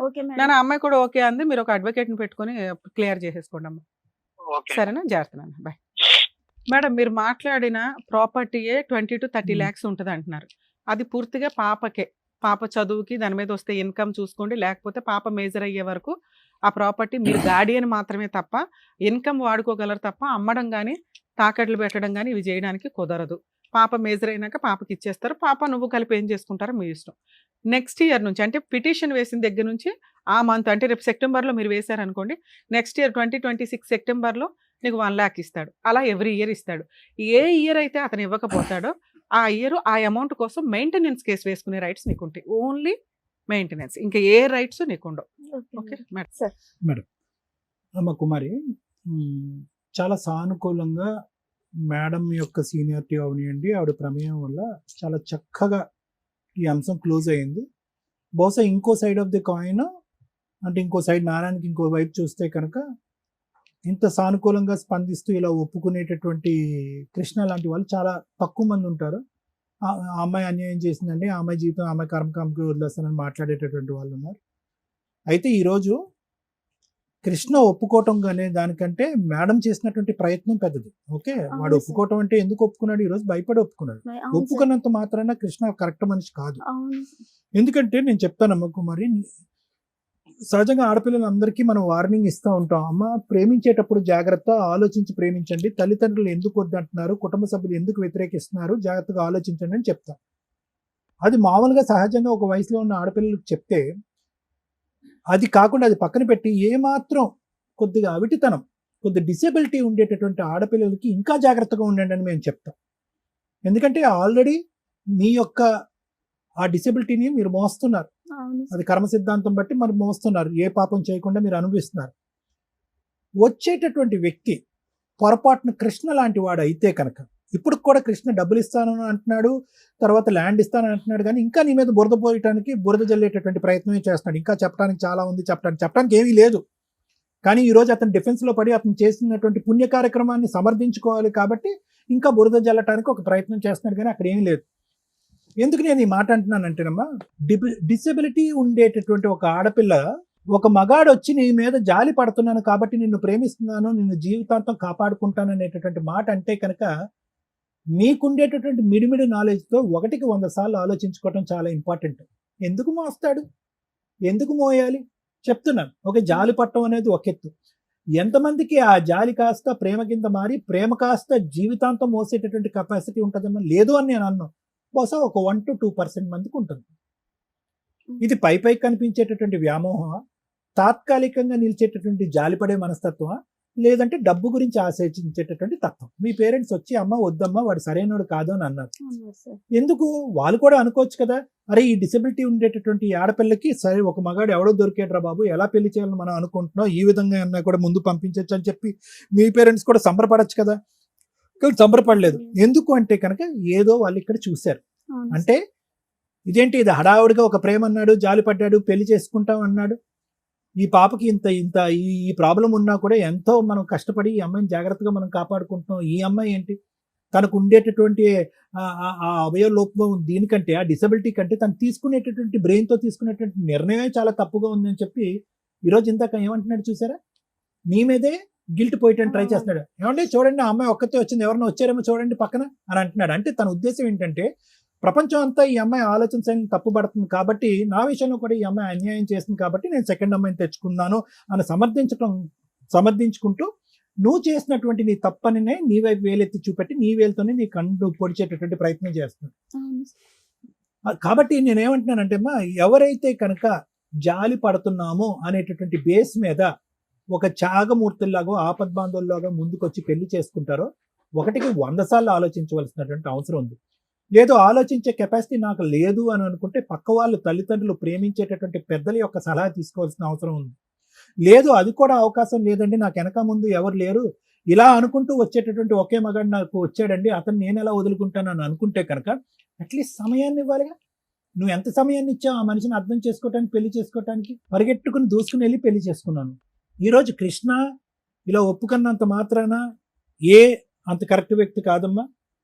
నువ్వు వదిలేసుకుని ఇప్పుడు అంతా చాలా మంది అనుకోవచ్చు అంత సాఫ్ట్గా అంత నైస్గా మాట్లాడుతున్నటువంటి వ్యక్తి బహుశా ఆ అమ్మాయిని ఎవరినో వదిలేసి నీ దగ్గరకు వస్తాను అనేటటువంటి మనిషిని ఈరోజు కౌన్సిలింగ్ చేసో లేదంటే ఈ కుమారి యొక్క మనసు మార్చి ఇద్దరిని కలిపి ఉంటే బాగుండేదేమో కదా, ఆ ఆడపిల్లకి పుట్టినటువంటి ఆడపిల్లకి ఒక తల్లి తండ్రి వచ్చి ఉండేది కదా అని చాలా మంది అనుకుంటారు. కానీ ఇప్పటికీ నాకు అనిపించేది ఏంటంటే అతను నిలకడైనటువంటి ఆలోచన శైలి కాదు, అతని ఆలోచనకు ఒక బేస్ అనేటటువంటిది ఉండదు. నిన్ను జాలిపడి లవ్ చేసి పెళ్లి చేసుకున్నాడు, ఇంకో అమ్మాయిని ఏమొచ్చి అందంగా ఉంది కాబట్టి. సో ఏంటంటే ఇక్కడ ప్రెగ్నెన్సీ టైంలో 4th నుంచి 10th మంత్ మధ్యలో ఆ అమ్మాయి నేను ఎంత పిలిచినా రాలేదు అనేది ఉత్త బూటకపు కథ అంతే, ఏమీ లేదు. ఈరోజు ఒక కారణం కావాలి, ఒక రీజన్ కావాలి. ఒక అంటే నాకు అర్థం కాని అతను లాజిక్ ఏంటంటే జాలిపడి పెళ్లి చేసుకున్నటువంటి అమ్మాయి ఈరోజు 4 నెలలు 5 నెలల పాటు పుట్టింట్లో ఒక బిడ్డతో పాటు ఉంటే కనుక ఓపిక పట్టలేకపోయాడు. ఎక్కడుంది ఆ త్యాగమూర్తి శైలి? నిజంగా ఇతను త్యాగం చేశాడా, లేదంటే పైకి ఒక కల్పితమైనటువంటి ప్రేమను చూసుకుని నేను ప్రెగ్నెంట్ చేసేసి ఒక ఆడపిల్ల పుట్టేసిన తర్వాత వేరే ఇంకో అమ్మాయి దొరకగానే అటువైపు పారిపోయాడా? అంటే ఇక్కడ ఏంటంటే అతనికి సెకండరీగా ఒక అందంగా కనిపించేటటువంటి ఒక అమ్మాయి దొరక్కపోవటం ఒకటే ఇక్కడ ఉండేటటువంటిదే, కానీ నీ మీద ఏ జాలి లేదు, ఏ విధమైనటువంటి ఆలోచన లేదు. సో ఆ అమ్మాయి వచ్చింది నీ మీద ఏదో చూపెట్టాలి. ఆ అమ్మాయికి కాలు బాలేదు, చేయి బాలేదు అంటే కనుక సమాజం చెప్పుతో కొడుతుంది. కాబట్టి ఏదో ఉన్న కారణం చూపెట్టి ఆ ఉన్న కారణాన్ని పెద్దగా చూపెట్టాలి. కాబట్టి ప్రెగ్నెన్సీ టైంలో కానీ డెలివరీ టైంలో కానీ నువ్వు రాలేదని చెప్తున్నాను. ఇవన్నీ వంకలే. ఇందాక నువ్వు ఫోన్ ఎత్తి నువ్వు మాట్లాడిన ముందు అంటే రమ్య మేడం మాట్లాడక ముందు నువ్వు మాట్లాడు, ఏం కావాలంటే నేను అందించాను ఆ అమ్మాయిని ఆ పిల్లల్ని వదిలేసి నా దగ్గరికి అంటే వదిలేసి వస్తాను, నువ్వు నేను నా కూతురు కలిసి ఉందాము, చక్కగా పూల్లో పెట్టి చూసుకుంటానని పెద్ద పెద్ద డైలాగులు చెప్తున్నాడు కదా. అది ఓన్లీ ఏంటంటే ఈ ప్రోగ్రాం వరకు నువ్వు వస్తున్నావు కాబట్టి నిన్ను చల్లబరిచి ఇక్కడి నుంచి బయటకు తీసుకెళ్లటం గురించి ఆ మాట. సో అయినా కానీ నీ కాళ్ళ మీద నువ్వు నిలబడి, నీ ఆలోచన మీద నువ్వు నిలబడి నువ్వేమన్నావు అంటే నోరా బాబు, ఆల్రెడీ ఒక అమ్మాయిని పెళ్ళైనటువంటి ఒక ఆడపిల్లని పెళ్లి చేసుకున్న అమ్మాయితో 2 ఆడపిల్లని కన్నటువంటి నువ్వు ధైర్యంగా పబ్లిక్గా అందరి ముందే ఫోన్ ఎత్తి అవునండి నేను పెళ్లి చేసుకున్నాను, ఆ అమ్మాయి అన్యాయం చేసింది కాబట్టి పెళ్లి చేసుకున్నాను ఒప్పుకునే నువ్వు ఎంతకాలం అతనితో పాటు నువ్వు ప్రయాణం చేస్తావు? కాబట్టి నాకు ఇప్పుడు ఎక్కడ ప్రౌడ్గా అనిపించిందంటే ఏదైతే ప్రేమ అనేటటువంటి అంశంలో తల్లిదండ్రులను ఎదిరించి ఫూలిష్గా ప్రవర్తించినటువంటి కుమారి ఈరోజు ఇక్కడ కూర్చుని తెలివిగా ధైర్యంగా నిర్ణయం తీసుకుంది. రేపొద్దున నా కూతురు భవిష్యత్తు ఏంటి, నా భవిష్యత్తు అనే ఆలోచన పక్కన పెట్టేసి నీ క్యారెక్టర్ లేదు కాబట్టి నీతో పాటు నేను సంసారం కాపురం చేస్తే కనుక నా క్యారెక్టర్ ఉండదు అనేటటువంటి దమ్ము ధైర్యంతో నువ్వు మాట్లాడే చూసా హ్యాట్స్ ఆఫ్. అది గ్రేట్. ఆడపిల్లలంటే ఇలా ఉండాలి. అన్నీ బాగా పనిచేస్తున్నటువంటి ఆడపిల్లలు కూడా ఇంత ధైర్యంగా ఇటువంటి నిర్ణయం తీసుకోరు. సరైనటువంటి చోటుకు వచ్చావు, సరైనటువంటి నిర్ణయం తీసుకున్నావు, సరైనటువంటి వ్యక్తి ద్వారా మాట్లాడించి వాడిని పిండి ఆరేసావు. Very good. Thank you sir. మీ గురించి అయితే నేను చాలా సార్లు మెసేజ్ పెట్టుకున్నాను సార్, ఎప్పుడు పిలుస్తారని చాలా వెయిట్ చేశాను మేడం. వెరీ గుడ్ అమ్మా, వెరీ గుడ్ అమ్మా. ఇప్పుడు ఒకటి గుర్తుపెట్టుకో అమ్మా, ఇప్పుడు నువ్వు చేయవలసినటువంటి ముఖ్యమైనటువంటి కర్తవ్యం ఏంటంటే వీడితో అయితే వదిలిపోయింది, ఎలా రాబట్టాలో ఆ మేడం అంతా చెప్పారు. ఇప్పుడు నువ్వు కావాల్సింది ఏంటంటే నీకు పిల్లకి నీకు మానసిక పరమైనటువంటి సపోర్ట్ కావాలంటే నీ తల్లిదండ్రులు, ఇప్పుడు ఈ అబ్బాయి ఎవరైతే నీతో పాటు వచ్చి సగదూరం వచ్చి ఫిట్స్ వచ్చి వెనక్కి వెళ్ళిపోయాడో ఎంతకాలం వాళ్ళు నిలుస్తారు? ఈ రోజు నీకు ఒక సపోర్ట్ సిస్టమ్ కదా. కాబట్టి ఈరోజు అమ్మ నాన్న లేదంటే మీ కుటుంబ సభ్యులు ఎవరైతే ఉన్నారో వాళ్ళే ఎల్లకాలం నీతో పాటు ఉండే తోడు నీడ, నీ కూతురికి ఒక పెద్ద దిక్కు. సో జరిగినటువంటి తప్పుని క్షమాపణ అడిగి ఈ మనిషితో పాటు నేను ప్రయాణం చేయకుండా పెద్ద మనుషుల ముందు ఒక బలమైనటువంటి నిర్ణయానికి వచ్చి నా కాలమే నేను బతకడానికి నిర్ణయించుకున్నాను, వాడు గుడ్ బై చెప్పేసానని చెప్పి గర్వంగా తలెత్తుకుని గర్వంగా తలెత్తుకుని ఇంటికెళ్ళి మీ తల్లిదండ్రులతో పాటు మీ అమ్మాయి నువ్వు హ్యాపీగా ఉండండి. ఇప్పుడు కూడా పాప విషయం నా విషయంలో అయితే మా పేరెంట్స్ నాకు చాలా సపోర్ట్ చేశారు. ఎందుకంటే చూడమ్మా, నా భయం ఏంటంటే నేను ఎందుకు నీ తల్లిదండ్రులే అనే మాట ఎందుకు అంటున్నానంటే చాలా నైస్ గా సాఫ్ట్ గా గొంతు కోసేటటువంటి రకం ఈ కృష్ణుడు. అర్థమైందా? సో ఇందాక నీతో మాట్లాడినప్పుడు ఎందుకే ఏం కావాలి రా, నిన్ను బంగారంలో పూల్లో పెట్టి చూసుకుంటాను, ఈ డైలాగు మళ్ళీ రేపు పొద్దున 7 8 నీకు ఫోన్ కాల్ రావచ్చు. అర్థమైందా? ఎందుకు వాళ్ళ వరకు ఎందుకు వెళ్ళావు, అంత పెద్ద మాటలు ఎందుకు మాట్లాడిపించావు అని చెప్పి. ఎందుకు అంటే నేను ఈ మాట ఎందుకు అంటున్నానంటే కనుక ఇందాకటి నుంచి శ్రీవాణి మేడం ఒక మాట అంటున్నారు, 4 సంవత్సరాలు బట్టి ఏం చేసావు, పోలీస్ కంప్లైంట్ ఎందుకు పెట్టలేదు, ఎందుకు చేసావు అంటే కనుక నువ్వు పెట్టవు. ఎందుకంటే ఇలా ఈ ఒక వ్యక్తి మాట్లాడుతూ ప్రతిరోజు కూడా నీకు ఒక ఆశ రేపి నీతో తోడు నీడగా నేను ఉంటాను, నేను తప్ప నీకు ఎవరు దిక్కు లేరు, నీ కుటుంబ సభ్యులు కూడా నీకు సపోర్ట్ లేరు అనేటటువంటి మనిషి ఒక మాటే నమ్మి ఈ రోజు నువ్వు లీగల్గా వెళ్ళలేదు, పోలీస్ స్టేషన్ వరకు వెళ్ళలేదు. సో ఇదే మళ్ళీ రేపు మార్నింగ్ రీవైండ్ అవ్వకూడదు. అందు గురించి నేను నీ బ్రెయిన్ వాష్ చేస్తున్నాను. వాడు మోసపూరితమైనటువంటి ఆలోచనతో మాట్లాడతాడు, గట్టిగా అరవడు, తిట్టడు, జుట్టు పట్టుకుని కొట్టడు, తాగొచ్చి ఇబ్బంది పెట్టడు, సాఫ్ట్ గానే నీ నెత్తి మీద పాలు పోస్తూ నేను అలా చల్లబరుస్తూ ఉంటాడు. నువ్వు అలా కొవ్వొత్తు కరిగినట్టుగా అలా కరిగిపోతూనే ఉంటావు. ఫస్ట్ నుంచి అలాగే మాట్లాడారు. వాడు మాటకారి, జాగ్రత్త. ఆ మాటకారితనంతో రేపొద్దున్నే నీకు ఫోన్ వస్తుంది. ఎందుకంటే రాత్రి అంతా వాడు కూర్చొని ఆలోచిస్తాడు, ఆడుకో ఈడుకో 10 మందికి ఫోన్ చేస్తాడు. అందరూ అంటారు, అరే ఏంట్రా అదే అలా ఒప్పుకున్నారా, అది కరెక్ట్ కాదు అది అని చెప్పి వాడికి ఒక మాట చెప్పేటప్పటికి రేపొద్దు నీకు ఫోన్ చేసి నిన్ను మళ్ళీ దువ్వటం మొదలు పెడతాడు. మళ్ళీ స్క్వేర్ 1కి రాకుండా జాగ్రత్త పడు. ఎందుకంటే ఈ వేదిక మళ్ళీ కుమారికి సెకండ్ అవకాశం ఇవ్వదు. మళ్ళీ అయ్యో కుమారి అదేంటమ్మా రెండోసారి ఎలా మోసపోయామ్మా మళ్ళీ కూర్చోడుతూ ఫోన్ లో మాట్లాడుతూ ఉంటే అది జరగదు. సో ఒక దెబ్బకే పెట్టి రాలిపోవాలి. నేను డిసైడ్ అయ్యి ఇక్కడికి వచ్చాను సార్. నాకు భర్త వద్దు, నా పాపకి రైట్, అదే మాట మీద నిలబడి. Right, Thank you, sir. Thank you. నేను ఇక్కడ న్యాయం చేసింది మేడం. పాపకి తల్లిదండ్రులు ఒళ్ళు కొవ్వెక్కి తప్పు చేసి పిల్లల్ని కనేసి తర్వాత వాళ్ళకి పడట్లేదు అని చెప్పి విడిపోయి ఆస్తి పంచాయతీలు చేయడండి అంటే కుదరదు. లా అండ్ ఆర్డర్ ప్రకారం మీకు ఏ రైట్స్ ఉన్నాయి? అవతల వ్యక్తి నీకు అన్యాయం చేశాడు అనిపిస్తే కోర్టులో కేసులు వేసుకొని న్యాయ పోరాటం చేయండి దమ్ము ఉంటే. అంతేగాని ఒక స్టేజ్ దొరికింది కదా అని వచ్చేసి ఫైనాన్షియల్ సెటిల్మెంట్లు చేయండి అంటే అన్ని సందర్భాల్లోనూ కుదరదు. అన్ని చోట్ల కృష్ణ ఉండడు. కృష్ణ ఏం చేశాడు? క్రైమ్ చేసేసాడు. లేకపోతే అబ్బాయి వైపు చాలా మాట్లాడవచ్చు. కోర్టుకు వెళ్తే ఏ న్యాయం జరిగిద్దో ఒక 5 years మీరు ఒక అడ్వకేట్ని పెట్టుకొని ఫైట్ చేస్తే ఏ న్యాయం జరిగిద్దో అది మేము ఇక్కడ మ్యాక్సిమం ఒక ఎపిసోడ్కి ఒక 3 hours మేము కవర్ చేయగలిగాం. నీకు నువ్వు కరెక్టా? నువ్వు కరెక్ట్ కాదు. కృష్ణ కరెక్టా? కృష్ణ కరెక్ట్ కాదు. నువ్వు ఇక్కడ ఎన్ని అబద్ధాలు చెప్పావో నీకు తెలుసు, నాకు తెలుసు. సార్ నీలో మంచితనమే చూశారు, నేను నెగిటివ్ కూడా చూసాను. డిజేబుల్డ్ కాబట్టి, లేకపోతే ఫైనాన్షియల్గా వీక్ కాబట్టి, లేకపోతే ఎక్కడి నుంచో నమ్ముకొని వచ్చారు కాబట్టి అందరికీ ఫేవర్గా మాట్లాడడం కుదరదు. చట్ట ప్రకారం నీకు ఏ న్యాయం చేయాలో అది చేశానంతే. మీరు వినటానికి రెడీగా ఉన్నారు కదా, వినండి. ఈ అమ్మాయి చెప్పిన వాటిలో నాకు అనిపించినవి ఏంటంటే మ్యాక్సిమం అబద్ధాలు ఉన్నాయి. ఆ అబ్బాయి 5 months తర్వాత ఈ అమ్మాయి డెలివరీ నుంచి వెళ్తాను అని, తర్వాత 9 monthsకి వస్తాను అనే దానికి వెంటనే ఒక అమ్మాయిని తగులుకోవటం అనేది జరగల. ఎందుకంటే ఒక వ్యక్తి మాట్లాడే విధానంలోనే అర్థమవుతూ ఉంటుంది. ఈ రోజున మగపిల్లల్ని కాపాడలేక చేస్తుంటే ఈ పిల్లోడు ఏం చేశాడంటే లా అండ్ ఆర్డర్లో ఉన్న మైనస్ వల్ల, ఎందుకంటే ఇమ్మీడియట్ జస్టిస్ అనేది మన ఇండియాలో దొరకట్లా, దానివల్ల అక్రమ సంబంధాలు ఎక్కువ అవుతున్నాయి. కోర్టుని లా అండ్ ఆర్డర్ని కూడా కాదనుకొని సెకండ్ మ్యారేజ్లు చేసేసుకుంటున్నారు వితౌట్ డైవర్స్. దీనికి బాధ్యులు ఎవరు? అదే ఆ అబ్బాయి కనుక కేసు ఫైల్ చేసుకొని ఇదిగోండి మా ఆవిడ కాపురానికి రావట్లేదు, నేను పిల్లని మిస్ అవుతున్నాను, నాకు ఇల్లు మిస్ అవుతుంది, ఎందుకంటే ఆ కృష్ణలాగా సఫర్ అయ్యే జెంట్స్ బయట కొన్ని లక్షల మంది ఉన్నారు. భార్య ఉండదు, కాపురానికి రారు, కోర్టుల చుట్టూ తిప్పి తిప్పి పిప్పు చేస్తుంటే వాళ్ళకు వచ్చే ఫైనాన్షియల్ దీంతో నరకం కనిపిస్తుంది. In case law and order గట్టిగా 2 years 3 yearsలోనో డైవర్స్ కేసులకు ఒక కంక్లూజన్ ఇస్తే ఇలా మనం సొసైటీలో తప్పుని ఎంకరేజ్ చేసే విధంగా ఉండదేమో అని నా ఉద్దేశం. ఇక్కడ మేము ఎవరిని తప్పు పట్టట్లేదు, ఎందుకంటే కోర్టుల్లో కొన్ని లక్షల కేసులు పెండింగ్ అయిపోతున్నాయి. దానివల్ల వీళ్ళు ఏం చేస్తున్నారంటే అక్రమ మార్గాల్లోకి వెళ్ళిపోతున్నారు. డేర్గా ఏం చేస్తారులే వీళ్ళు అంటే ఇట్లాంటి అమ్మాయిలు ఫైటింగ్ చేయలేరు. తెగిచ్చేసి ఒక తప్పు చేసిన వ్యక్తి ఇక్కడ కృష్ణ భయపడ్డాడు కాబట్టి ఓకే, కానీ ఏం చేసుకుంటారో చేసుకోండి అంటే ఫైనాన్షియల్గా అతను సగం ఆస్తి కోర్టులకే పోతుంది. ఎందుకంటే 6 ఏళ్ళు 7 ఏళ్ల జీవితం కోర్టుల చుట్టూ తిరగడానికి అయిపోతుంది. దయచేసి ఫ్యామిలీ మ్యాటర్స్లో వేరే కంట్రీస్లో ఏ చట్టం అయితే ఉందో బిలో 2 years వాళ్ళకి కాంపెన్సేషనే ఉండదు. మన ఇండియాలో ఇలా పెళ్లిపీటల మీద లేచిపోయి బాయ్ ఫ్రెండ్తో వెళ్ళొచ్చి బోర్ కొట్టి మళ్ళీ వచ్చి ఈవిడ కేసులు వేసుకోవచ్చు. ఎందుకు అట్లా ఇవ్వాలి? పెళ్లి చేసుకోగానే ఫైనాన్షియల్ సెటిల్మెంట్లు చేయాల్సిన అవసరం లేదు. బిలో 2 years వాళ్ళకి మెయింటెనెన్స్ వేరే కంట్రీస్లో ఉండవు. మనకేంటి లాని ఎంత మిస్యూజ్ చేయడం.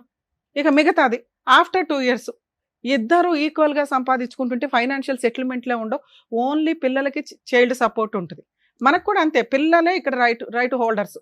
వీళ్ళు డౌరీలు ఇచ్చేసాం, పెళ్లికి ఎంత ఖర్చు పెట్టేసాం, ఎంత కోట్లు పెట్టామని తర్వాత వసూలు చేయడానికి ఇదేమో వడ్డీ వ్యాపారమా? భారతీయ సంస్కృతి మ్యారిటల్ రిలేషన్కి గొప్ప, కుటుంబ వ్యవస్థకి గొప్ప. అవి కాస్త ఈ అక్రమ సంబంధాలు, సెకండ్ మ్యారేజ్లు, ఇల్లీగల్ రిలేషన్స్ ఇవేనా ఎంతసేపు? ప్రాపర్గా ఆ అమ్మాయికి అడ్వకేట్ని పెట్టుకుని ఫైట్ చేసేంత ఓపిక లేదు, సహనము లేదు, ఫైనాన్షియల్ ఇది లేదు, తిరగలేదు ఉన్న ప్రాబ్లం. అలాగే ఆ అబ్బాయి కోర్టుకు వెళ్తే అంత త్వరగా న్యాయం జరగదు, నాకు ఈ డైవర్స్ రావు, ఎవరేం చేసుకుంటారులే చేసుకొని ఇవ్వండి అని ఇలా అడ్డదారులకు వెళ్తున్న వ్యక్తులే ఎక్కువ మంది ఉన్నారు. ఈ కేసులో కనుక నిజంగా కృష్ణ సెటిల్మెంట్ చేసుకోకపోతే, ఇలా సెకండ్ మ్యారేజ్లో సీక్రెట్గా పిల్లలను కనేయడం జరిగితే కనుక ఖచ్చితంగా ఆ అమ్మాయికి ఈ అమ్మాయికని మేము సపోర్ట్ చేశాం కానీ మిగతా అన్ని కేసుల్లోనూ మేము వెనకాల వచ్చి కేసులు వేయడం కుదరదండి. ఎందుకంటే కోర్టులో మోర్ దాన్ 5 years నడుస్తూ ఉంటాయి కేసులు. బైగామీ కేసు, ఆ సెకండ్ అమ్మాయి ఇతను కూడా జైలుకి వెళ్ళాలి, అక్కడ దగ్గరుండి పెళ్లి చేసిన వాళ్ళు ఆ అత్తగారు ఎవరో ఉంది వాళ్ళు కూడా జైలుకి వెళ్ళాల్సిన అవసరం ఉంటుంది. ఎందుకంటే ఆయన క్రైమ్ చేసేసాడు. చెయ్యకపోతే నిజంగా కృష్ణ గురించి కూడా మనం ఇక్కడ మాట్లాడుకోవాలి. ఒక భార్య 4 years నుంచి కాపురానికి రాదు, ఆయన డైవర్స్ కేసు వేసుకొని ఎన్ని సంవత్సరాలు తిరుగుతాడు? ఇల్లు నడవాలిగా, ఇంట్లో ఒక కుటుంబం ఉండాలిగా. ఇంకెంత డిప్రెషన్లోకి వెళ్తున్నారో తెలుసా మగపిల్లలు? Family matters settle అవ్వట్లా. 90% మగపిల్లలు నిజాయితీగా కోర్టుల చుట్టూ తిరిగి డిప్రెషన్స్లోకి వెళ్తున్న జెంట్సే ఎక్కువ మంది ఉన్నారు. అలానే ఆడవాళ్ళకి న్యాయం జరుగుతుందంటే వాళ్ళకి ఫైనాన్షియల్ సెటిల్మెంట్లు జరగవు.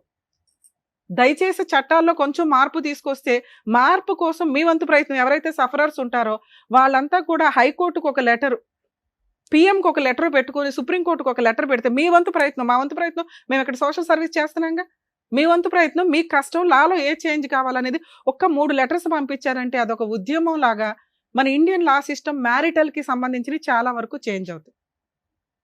నీ విషయానికి వస్తే నాన్న, నువ్వు ప్రాపర్ రీజనే లేకుండా భర్తతో కాపురానికి వెళ్ళాల. నువ్వు చెప్పిన రీజన్ ఏదైతే ఉందో నువ్వు మాకెక్కడ రీచ్ అవ్వాల. 4 నెలలు నువ్వు రానన్నందుకు ఏ అబ్బాయి ఇంకొక ఆవిడ తగులుకోడు. మేడం అది రాంగ్. వాళ్ళ సిస్టర్ వాళ్ళు తన్నుకున్నారని నీకు వచ్చి పుల్ల పెట్టి నీకు సపోర్ట్ చేయాల్సిన అవసరం ఎవ్వరికీ లేదు. నువ్వు రాను రాను రాను అన్నప్పుడు ఆ అబ్బాయికి వేరే ఆల్టర్నేటివ్ దొరకలే. మేడం ఇప్పుడు సెకండ్ భార్య ఒక్క నిమిషం నాన్న, మీ ఇంట్లో వాళ్ళకి ఆ అబ్బాయి అంటే ఫస్ట్ నుంచి ఇష్టం లేదు, ఎలా వదిలించుకోవాలనేది వాళ్ళు ఫస్ట్ నుంచి డే 1 నుంచి ఉన్నారు. లేదు మేడం, మా ఇంట్లో వాళ్ళు తనకి చాలా ఆఫర్స్ ఇచ్చారు సార్. మేడం, ఏమని? తనకి సర్వీసింగ్ సెంటర్ పెడతానన్నారు మేడం. మీ ఇంటి దగ్గర ఎందుకు ఉండాలమ్మా అబ్బాయి? ఆ అబ్బాయికి ఒక చోట సెటిల్ అయ్యాడు, ఆటో ఒక చోట ఉంది, భర్త ఎక్కడున్నాడు అక్కడికి వెళ్తావా, నీ ఊరికి రమ్మంటావా? నువ్వు ఇప్పటికీ అదే అడిగావు, మా ఇంటికి రండి అని. మీ ఇంటికి ఎందుకు వస్తాడు? అబ్బాయి ఎక్కడ సెటిల్ చేసుకున్నాడో కాపురం కావాలంటే అక్కడికి వెళ్ళాలా? నువ్వు చేసిన పనికి ఆడు ఇంకో దాన్ని తగులుకొని అక్కడ ఒక అన్యాయం జరిగింది, క్రైమ్లో ఇరుక్కుపోయాడు అనవసరంగా. ఏం చేయాలో తెలియలే. అదృష్టం కొద్దీ చట్టాలు మీకు ఫేవర్గా ఉన్నాయి కాబట్టి ఇక్కడ గొంతు పట్టుకొని మాట్లాడగలిగాం. ఇది నీకు ఒక ఎవిడెన్స్ నాన్న. మీరు మమ్మల్ని నమ్ముకొని వచ్చారు కాబట్టి మేము 100% చేశాం, కానీ ఇక్కడ నిన్నేది అనాలని కాదు. ఎందుకంటే ఒక న్యాయం అనేది ఒకటి పర్ఫెక్ట్గా ఉండాలి కదా. అది నేను నా వాయిస్ మాట్లాడడానికి కారణం ఏంటంటే నిజాయితీ అనేది చాలా ఇంపార్టెంట్. అక్కడ క్రైమ్ జరిగింది కాబట్టి ఆ అబ్బాయి గొంతు పట్టుకోగలిగాం. అదే జరగకపోతే నేను అబ్బాయి తరపున కేసులు వేయాల్సి వచ్చేది. ఏం కావాలి నీకు? 20 లక్షల ప్రాపర్టీ, 30 లక్షల ప్రాపర్టీ. ఏం చేసావని నీకు 30 లక్షల ప్రాపర్టీ ఇప్పించాం, కాంపెన్సేషన్ అడిగాం. ఈ సెటిల్మెంట్ 100% బెటర్ నాన్న. ఈ సెటిల్మెంట్ ఏదైతే ఉందో అది రికార్డ్ అయిపోయింది. ఒకవేళ అతను రివర్స్ అయితే కోర్టులో మీరు ఈ సీడీ ఫైల్ చేసుకొని ఇట్లా అడ్మిట్ అయ్యాడండి అనే పాయింట్ మీద మీరు మిగతా కేసులు వేసుకోవచ్చు. ఇది మీ కేసులకు ఒక ఆయువు పట్టు దొరికినట్లే, అర్థమవుతుందో? ఎందుకంటే ఇది ఆల్రెడీ ఆయన బ్రెయిన్లో సెటిల్మెంట్కి ఫిక్స్ అయ్యాడు. ప్రాపర్టీ ఇచ్చేయడానికి అక్కడ తనకట్ల అదైతే ఇస్తాడు. మిగతా 10 lakhsకి సంబంధించి ఏమన్నా అటు ఇటు అయినా మీకు నచ్చితే సెటిల్మెంట్ చేసుకోండి, మ్యూచువల్ డైవర్స్ చేసుకోండి. ప్రాపర్టీ మ్యూచువల్ డైవర్స్ వచ్చేలోపు నీకు ప్రాపర్టీ రిజిస్ట్రేషన్ అయిపోవాలి. ఒకవేళ అవ్వలేదు అనుకోండి, రాను నేను 10 లక్షలు ఇవ్వను అంటే నీకు నచ్చితే ప్రొసీడ్ అవ్వు, లేకపోతే లేదు. నేను ఇక్కడ మాట్లాడట్లా. అతను 10 లక్షలకు ఒప్పుకున్నాడు, ప్రాపర్టీకి ఒప్పుకున్నాడు. ఇన్ కేసు నీకు ఆ సెటిల్మెంట్లో అక్కడ నచ్చల, అక్కడ ఒప్పుకున్నాడు, ఇక్కడ ఇవ్వను అంటున్నాడు అని, ఇప్పుడు నేను చెప్పినట్లుగా పోలీస్ స్టేషన్కి వెళ్ళి బైగామీ కేసు వేయండి. అతను అడ్మిట్ అయిపోయాడు. అడ్మిట్ అవ్వకపోయినా అక్కడికి వెళ్ళి రైడ్ చేస్తే దొరికిపోతాడమ్మా, ఏ కానిస్టేబుల్స్ని తీసుకెళ్ళినా కూడా. ఎందుకంటే ఇద్దరు పిల్లలకి బర్త్ సర్టిఫికెట్లు వీళ్ళిద్దరు పేరెంట్స్ కింద ఉంటారు ఆల్రెడీ. పెళ్లి చేసుకున్నామని ఈయన ఊరంతా టంకేస్తున్నాడు. బైగామీ కేసు, మీ అత్త, మీ ఆడబడుచులు, ఈయన, ఆవిడ మొత్తం అందరూ జైలుకి వెళ్లాల్సిన కేసు. అక్కడే నీకు మళ్ళీ ఒప్పుకున్నది ఒప్పేసుకోవచ్చు. 2 డొమెస్టిక్ వైలెన్స్ కేసు ఒకటి ఫైల్ చేసుకో. అందులో పాపకి నీకు మంత్లీ మెయింటెనెన్స్ కింద ఒక 20,000 కావాలని వేసి ఇలా ఒప్పుకున్న సెటిల్మెంట్ను కూడా అందులో డిమాండ్ చేసే రైట్స్ నీకు ఉంటాయి. కోర్టే ఇప్పుడు మేము ఇచ్చిన ఆర్డర్ని కోర్టు ఒక ఆర్డర్ కింద నీకు ఆర్డర్ కాపీ ఇస్తుంది. ప్రాపర్టీ అటాచ్మెంట్ చేసుకో, ఈలోపు ఇంజెక్షన్ ఆర్డర్ తోటి పాప పేరు మీద రిజిస్ట్రేషన్ అయిపోద్ది. సో మ్యాక్సిమం నీకు ఏ ఎక్స్పెన్సెస్ లేకుండా ట్రై చేసాము. వర్కౌట్ అయితే నీ అంత అదృష్టవంతులు లేరు. 100% ఇది వర్కౌట్ అవుతుంది. ఎందుకంటే ఆ అబ్బాయి అంత క్రూయల్ గా నాకేం అనిపించట్లా. చేసిన తప్పుకి వదిలించుకోవాలని అనుకుంటున్నాడు. కాకపోతే ఆ మాట్లాడే విధానం చాలా లౌక్యంగా ఉంది. వెన్నుపోటు వ్యవహారాలు ఇవన్నీ. రెండోది, ఒకవేళ ఒప్పుకోకపోతే చట్ట ప్రకారం నీకు అన్ని రైట్స్ ఉన్నాయి. ఇప్పుడు నీకు ఒక ఆయువు పట్టించాము, దాంతో నువ్వు ఇది వసూలు చేసుకోగలవు. మ్యాక్సిమం 1 year, ఎక్కువ కాలం నడవదు నీ కేసు, ఎందుకంటే ఆల్రెడీ అడ్మిట్ అయిపోయాడు కాబట్టి. Okay, all the best. So అదండి. Thank you. జాగ్రత్త. జాగ్రత్త మేడం వాళ్ళకి. ఏం వద్దులేమ్మా. అయ్యో అమ్మమ్మమ్మ. ప్లీజ్ ప్లీజ్ పర్లేదు. జాగ్రత్త. మిమ్మల్ని అయితే మాత్రం అయ్యో పర్లేదు నాన్న. వద్దు మేడం. జాగ్రత్త. జాగ్రత్త. నాకు న్యాయం జరుగుతుందని అసలు అనుకోలేదు మేడం. ఎందుకు నాన్న, మమ్మల్ని నమ్ముకుని ఇంత దూరం వచ్చినప్పుడు ఖచ్చితంగా న్యాయం జరుగుద్ది. మా వంతు ప్రయత్నం మేము 100% తను చేస్తాం. రానందుకు చాలా డిసప్పాయింట్ అయ్యాను మేడం. కానీ వాళ్ళందరినీ ఎదిరించి నేను ఇక్కడికి నాన్న 1 day లో 1/2 day అయిపోయిందిగా. మా వంతు ప్రయత్నం మేము చేసాం. దీన్ని మీరు టెలికాస్ట్ అయినాక వీడియోని వాడుకోండి. నాకు తెలిసి 100% ఆ అబ్బాయి అన్ని యాక్సెప్ట్ చేశాడు, అన్ని ఒప్పుకుంటాడు. నీకు ఇది లీగల్ గా చాలా షార్ట్ టైమ్ లో అయిపోద్ది. ఓకేనా, ఆల్ ది బెస్ట్. జాగ్రత్త. లోవా కుమారి ఆ పరిస్థితుల్లో కూడా కాకినాడ నుండి మిమ్మల్ని నమ్ముకొని, వేదిక నమ్ముకొని ఇక్కడ వరకు వచ్చినందుకు, తనకు కావాల్సినటువంటి న్యాయం చేసినందుకు డాక్టర్ గారు, advocate madam, thank you so much. మరో కథతో మళ్ళీ కలుద్దాం.